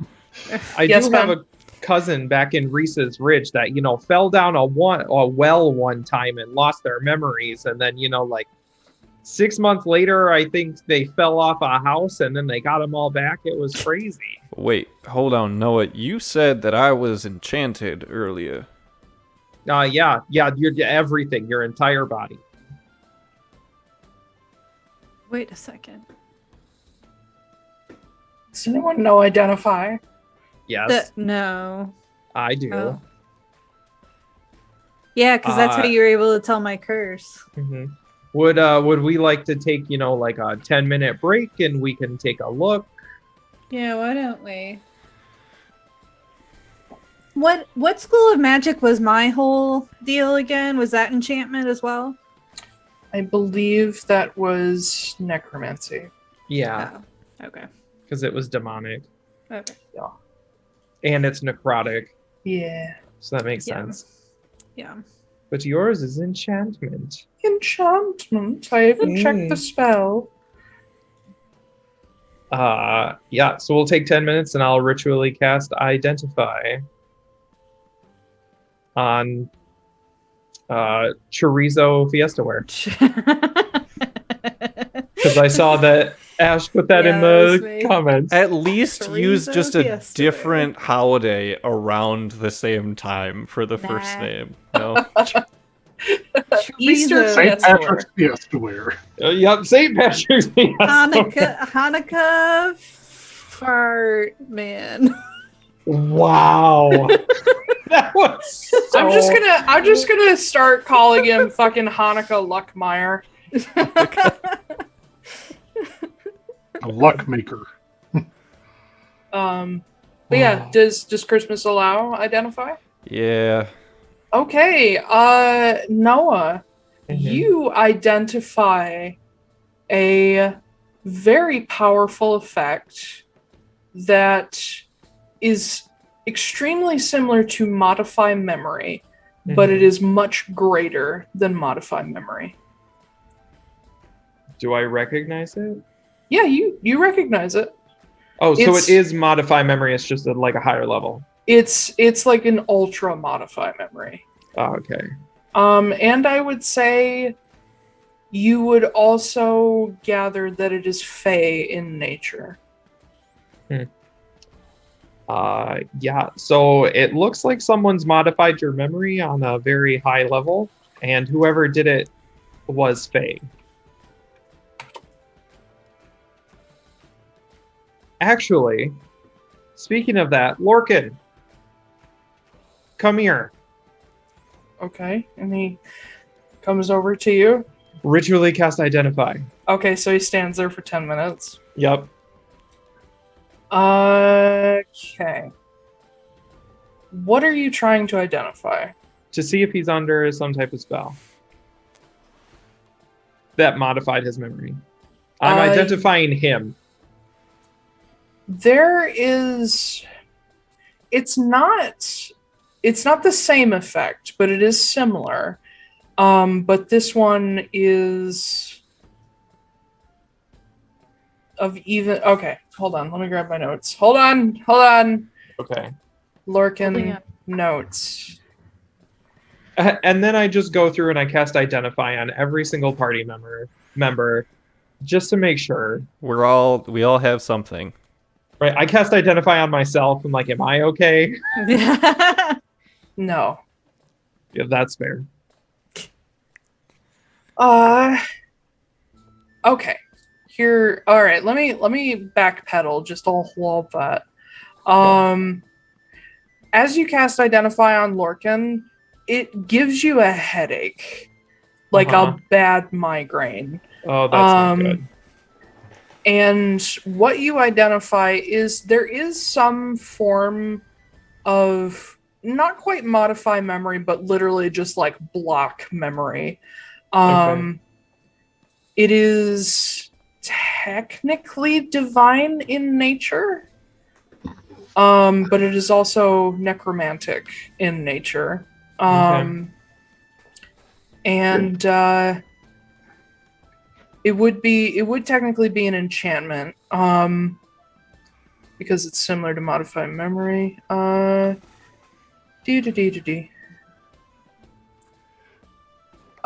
you see residual effects of possession on Lorcan. Fucking do it. Yeah, that checks out. He was possessed. Okay. I relay all of that back to him. And he kind of sits there just staring into the distance. So, whoever did this to you two is a different person, but that's the fun part. It's not. Wait, I'm sorry, you're talking about Christmas and Lorcan? I mean Magda and Lorcan. Yeah. Same person. No, I know that. Okay. Different people for Christmas and I got Lorcan. Sorry. so excited for a second. I was like, fuck. It's all connected. So, whoever blocked, Firestorm's memory is Faye, but the person who did Lorcan also did Magda's. They're the same.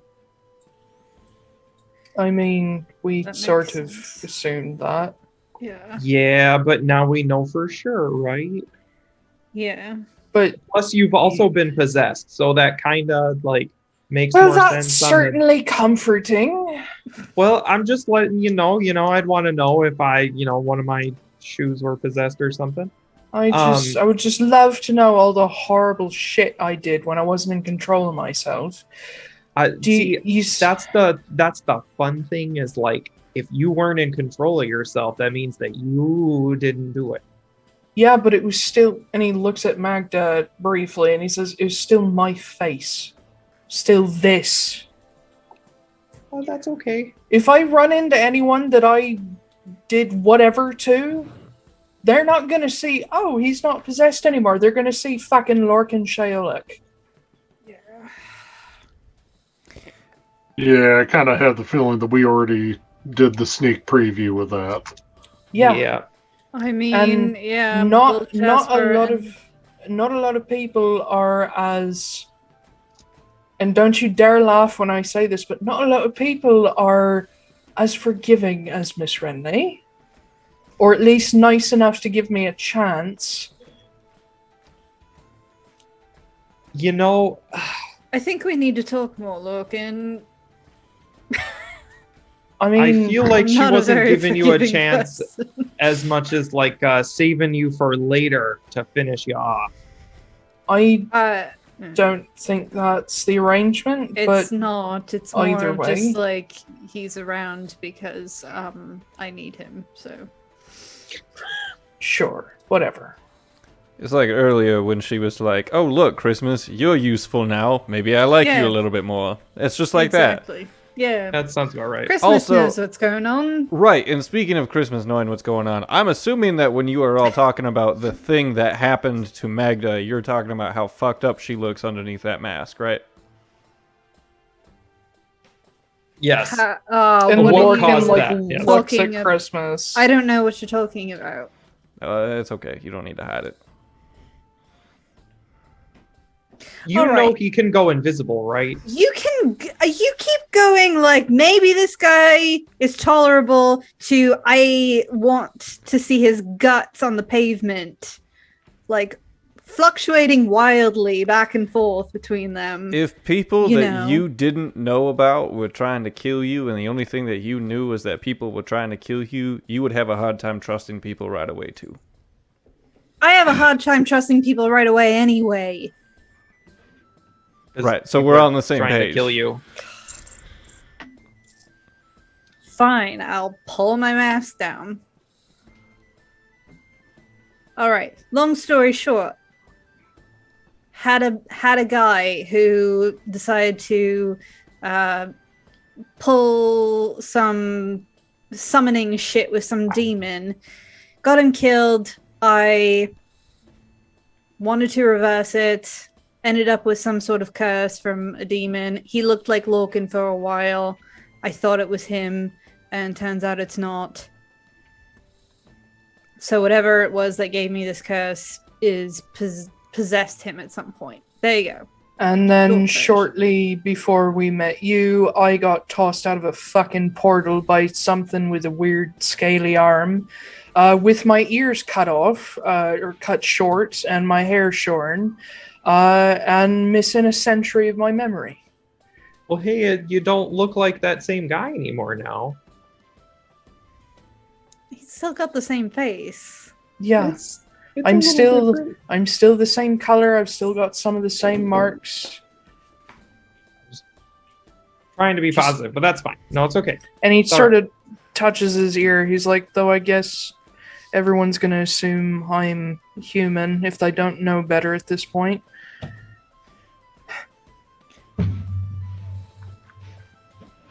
So it's been a ride, Mr. Fortunemær. And adding another person with problems with the Fae to the mix is an interesting development. Putting it mildly, yeah.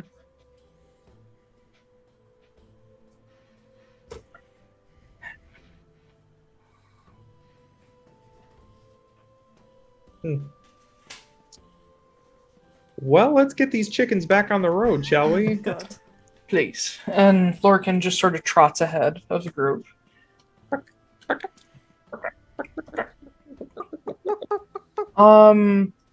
So, if there's nothing else, you guys continue on the road.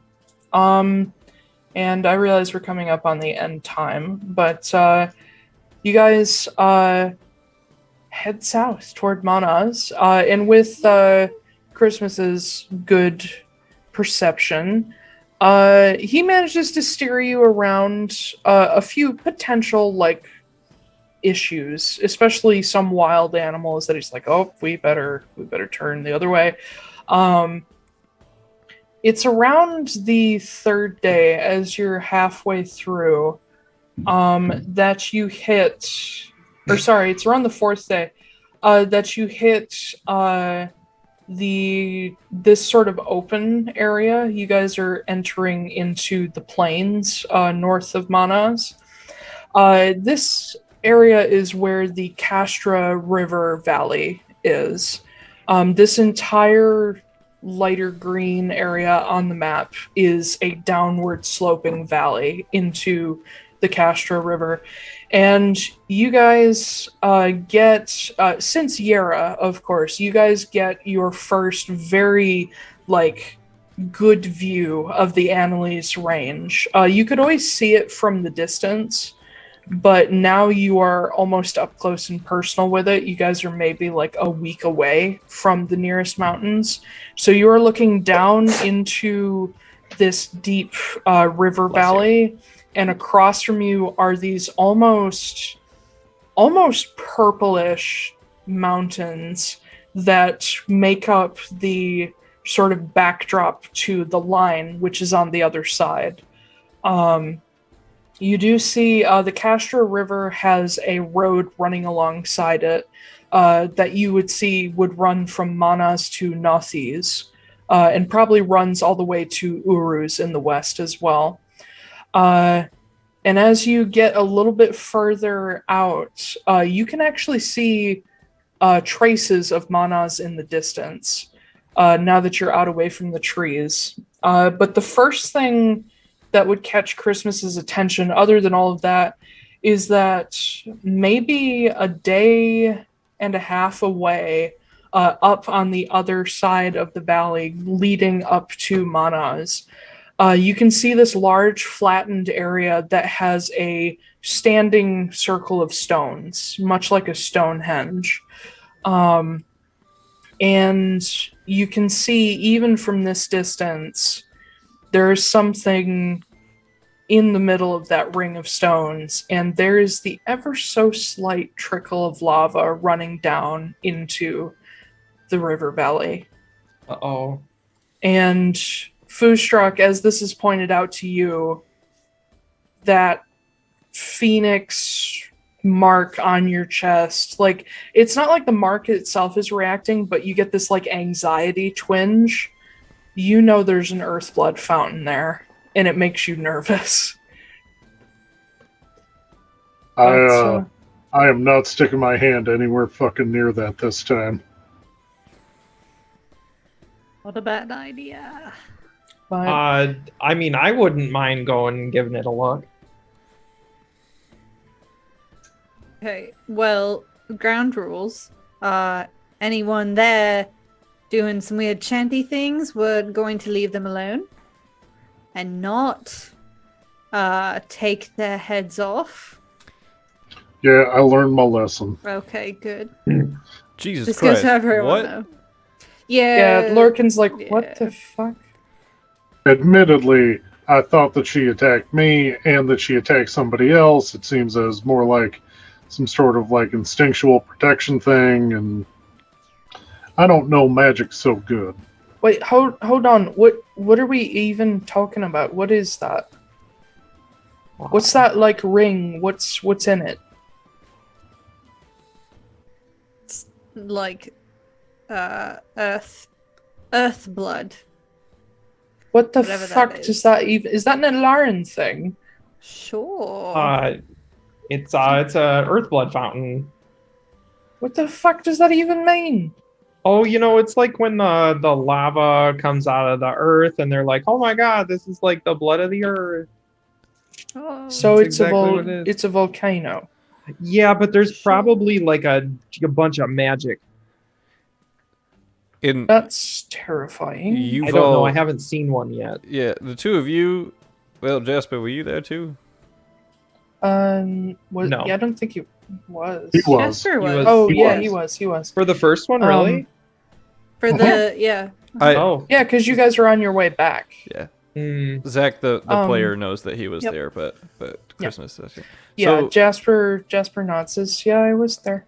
so the three of you saw one of those and decided, let's go check it out. And then No. Well, and he looks at Foostrak. Yeah. Admittedly, Foostrak I went for backup. I went so that they didn't die, and that didn't work out so well. Was it Ember who Admittedly, ran up to it? It Because was it was Amber. fire. That's what I was just going Yeah. to say. Ember went Jasper- for it.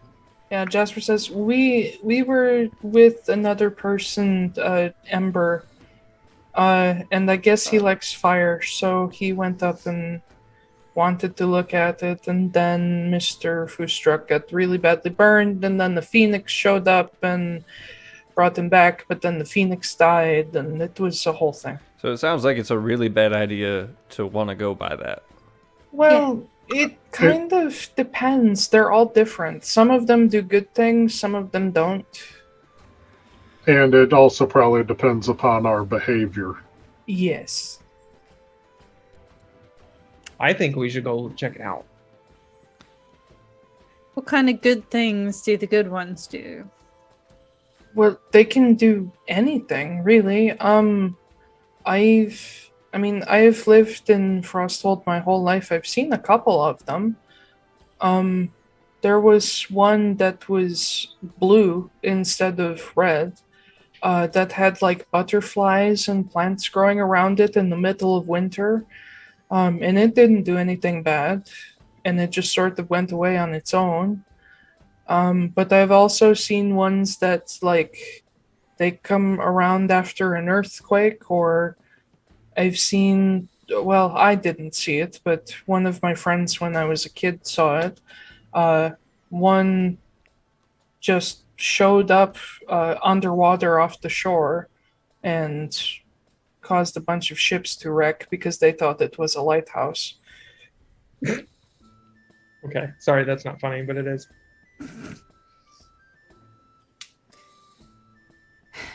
Do we really think it's going to be beneficial if we stop by this thing? We can look from a distance to see what it's doing. And Jasper points to the ring of stones. That's old. That's always been there.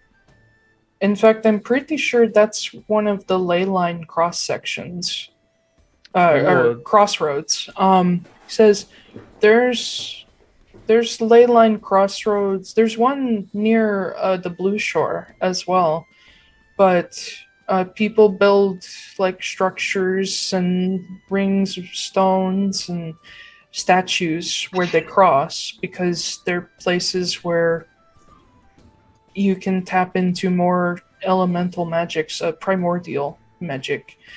And part of the reason that the Runetown Ring is called that is because every single town in the ring is next to a ley line crossroad.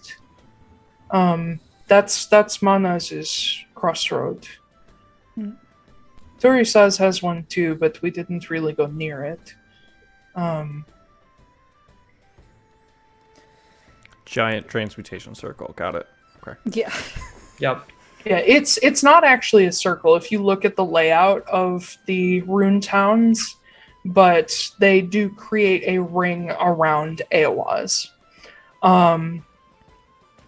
But he says the Earthblood fountains only appear on ley lines, and they appear more often on the crossroads. So these monuments are built with a hollow center so that they can appear without destroying things. But I imagine, and he looks up at the sky, I imagine we're going to see a really powerful aurora tonight because it's there.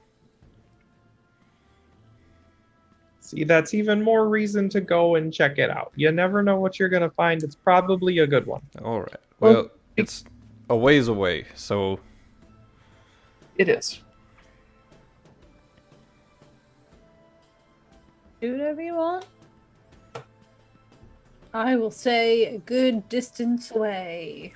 I cannot believe I am saying this, but I will stay closer to Magda than I will the Fountain of Lava. Yeah. And And Lorcan's like, and so will I. If you'll decide to approach it, I will silently judge you from a distance. You've been warned. That's pretty par for the course. You know, Well- I feel like that's something I can live with. So let's do it. Okay. You guys continue on. While it is in sight, it is a day and a half away. And then Mannaz is another half day beyond that. But as you head down into the Castro River Valley, that is where we will stop for today, almost on time. And next time we will get into the Earthblood Fountain and the long-awaited arrival in Mannaz, where all the characters are. Yay! True. I'm so excited for Chris and Chips. Me too. I'm I am excited too. for everything And that's going to Alistair. happen. Yes, Alistair. But yeah, thank y'all for joining us. Let's run through the spiel, shall we? Spiel? I don't care. I've always heard it. I've always heard it pronounced as spiel, so I don't care. I'm going to assume that's the German version, but it's not. It's not. But that's what I'm going to assume. You can find the Atlaran Adventuring Company on Twitter at Atlaran ADVCo. You can also find all of our links displayed on the screen and down below if you're watching on Twitch. It's also in the description if you're watching on YouTube. Podcast should have some stuff too. Our schedule has changed so that we are going live every Saturday at 11 a.m. Eastern. We're still working out details for the end of this month and how we're gonna do that because somebody has a wedding. Yeah. We may be pre-recording. We'll see how that works. But if all else fails, we may not have an October 30th stream, and we'll just do Halloween themed either the one before or the one after. So everybody get your costumes. And then let's go to... Oh, don't forget our Redbubble. Sorry, don't forget our Redbubble. Buy shit, because this ain't free. But yeah, let's go to Ash. Howdy. My Howdy. name's Astrid Knight. You can find me on all the things at Astrid K Writes. I also have a TikTok right now that's at Weeshface, but I might be changing that too, and I'm gonna try and do more like righty related TikToks. We'll see if that works out. I got bored of TikTok a while ago, but you know, we'll see. What else? You right. I'm writing a book. There you go. It's about D&D. It's pretty cool. It's called Perception Check, Book 1 of the Mages of Elmira Saga. You can find that coming winter 2022. It's pretty cool. It's about mental health and found family and why we play D&D and Basically. games like it. So, Cool. geek. Like, Okay, I go next. My name is Blake R. Wolfe. You can find me at blakerwolfe.com, BLAKERWOLFE. You can find me at the same name on all the socials. I write books as well. I write mostly fantasy. I just finished up the Crystalline Chronicles series, so there's 5 books in that series. If you're into D&D, Final Fantasy, gay people, stuff like that. And then I've got a couple new projects that I'm working on, a new fantasy series, and another book that I'm doing on the side that's about a cow who pulls a sword from a stone. So we'll see how that goes. But yeah, that's what I do. I'll hand it over. Let's go with Zack. Which one? G. Gale. I Sorry. really wanted you to just leave it at that. Coop and I just staring at each other. Hi, I'm Zack. You can find me at Zachary G. Author on Twitter. I primarily write horror stories, and I am working on my first collection that I'm planning on publishing in 1 year. I recently totaled up all of the stories that I have completed, and I'm at 22. Nice. So if I can pull my head out of my ass and actually write the way that I should be, I will hopefully end up around 25 to 28, and then it'll be all good. I'm hoping to start sending stuff for editing to Taiylor in 3 months. Sweet. And then my future wife has an Etsy shop that she's going to be opening up here shortly. She makes cool stickers and decals and shit. So she is Lenie Draws, Lenie Draws on Etsy. And then if anything changes there, I will let folks know. Koop, do you have anything to say? Hi, I'm regular human, Zack Koop. And I actually have a thing this week. You do? I do. Tomorrow, I will be recording with a couple of old friends of mine who run a podcast called Sequelmen, the podcast. And they I think a couple of people here have heard of them, but basically it's just a podcast where they go through movie franchises and talk about them, and it's really fun. And they are wrapping up the Amazing Spider-Man film duology. That checks out. And so they are recording their franchise wrap-up tomorrow, and that will be available to listen to hopefully this upcoming Friday, where you guys can hear me geek out about the only thing I love more than Dungeons & Dragons, my cats, and my wife, which is...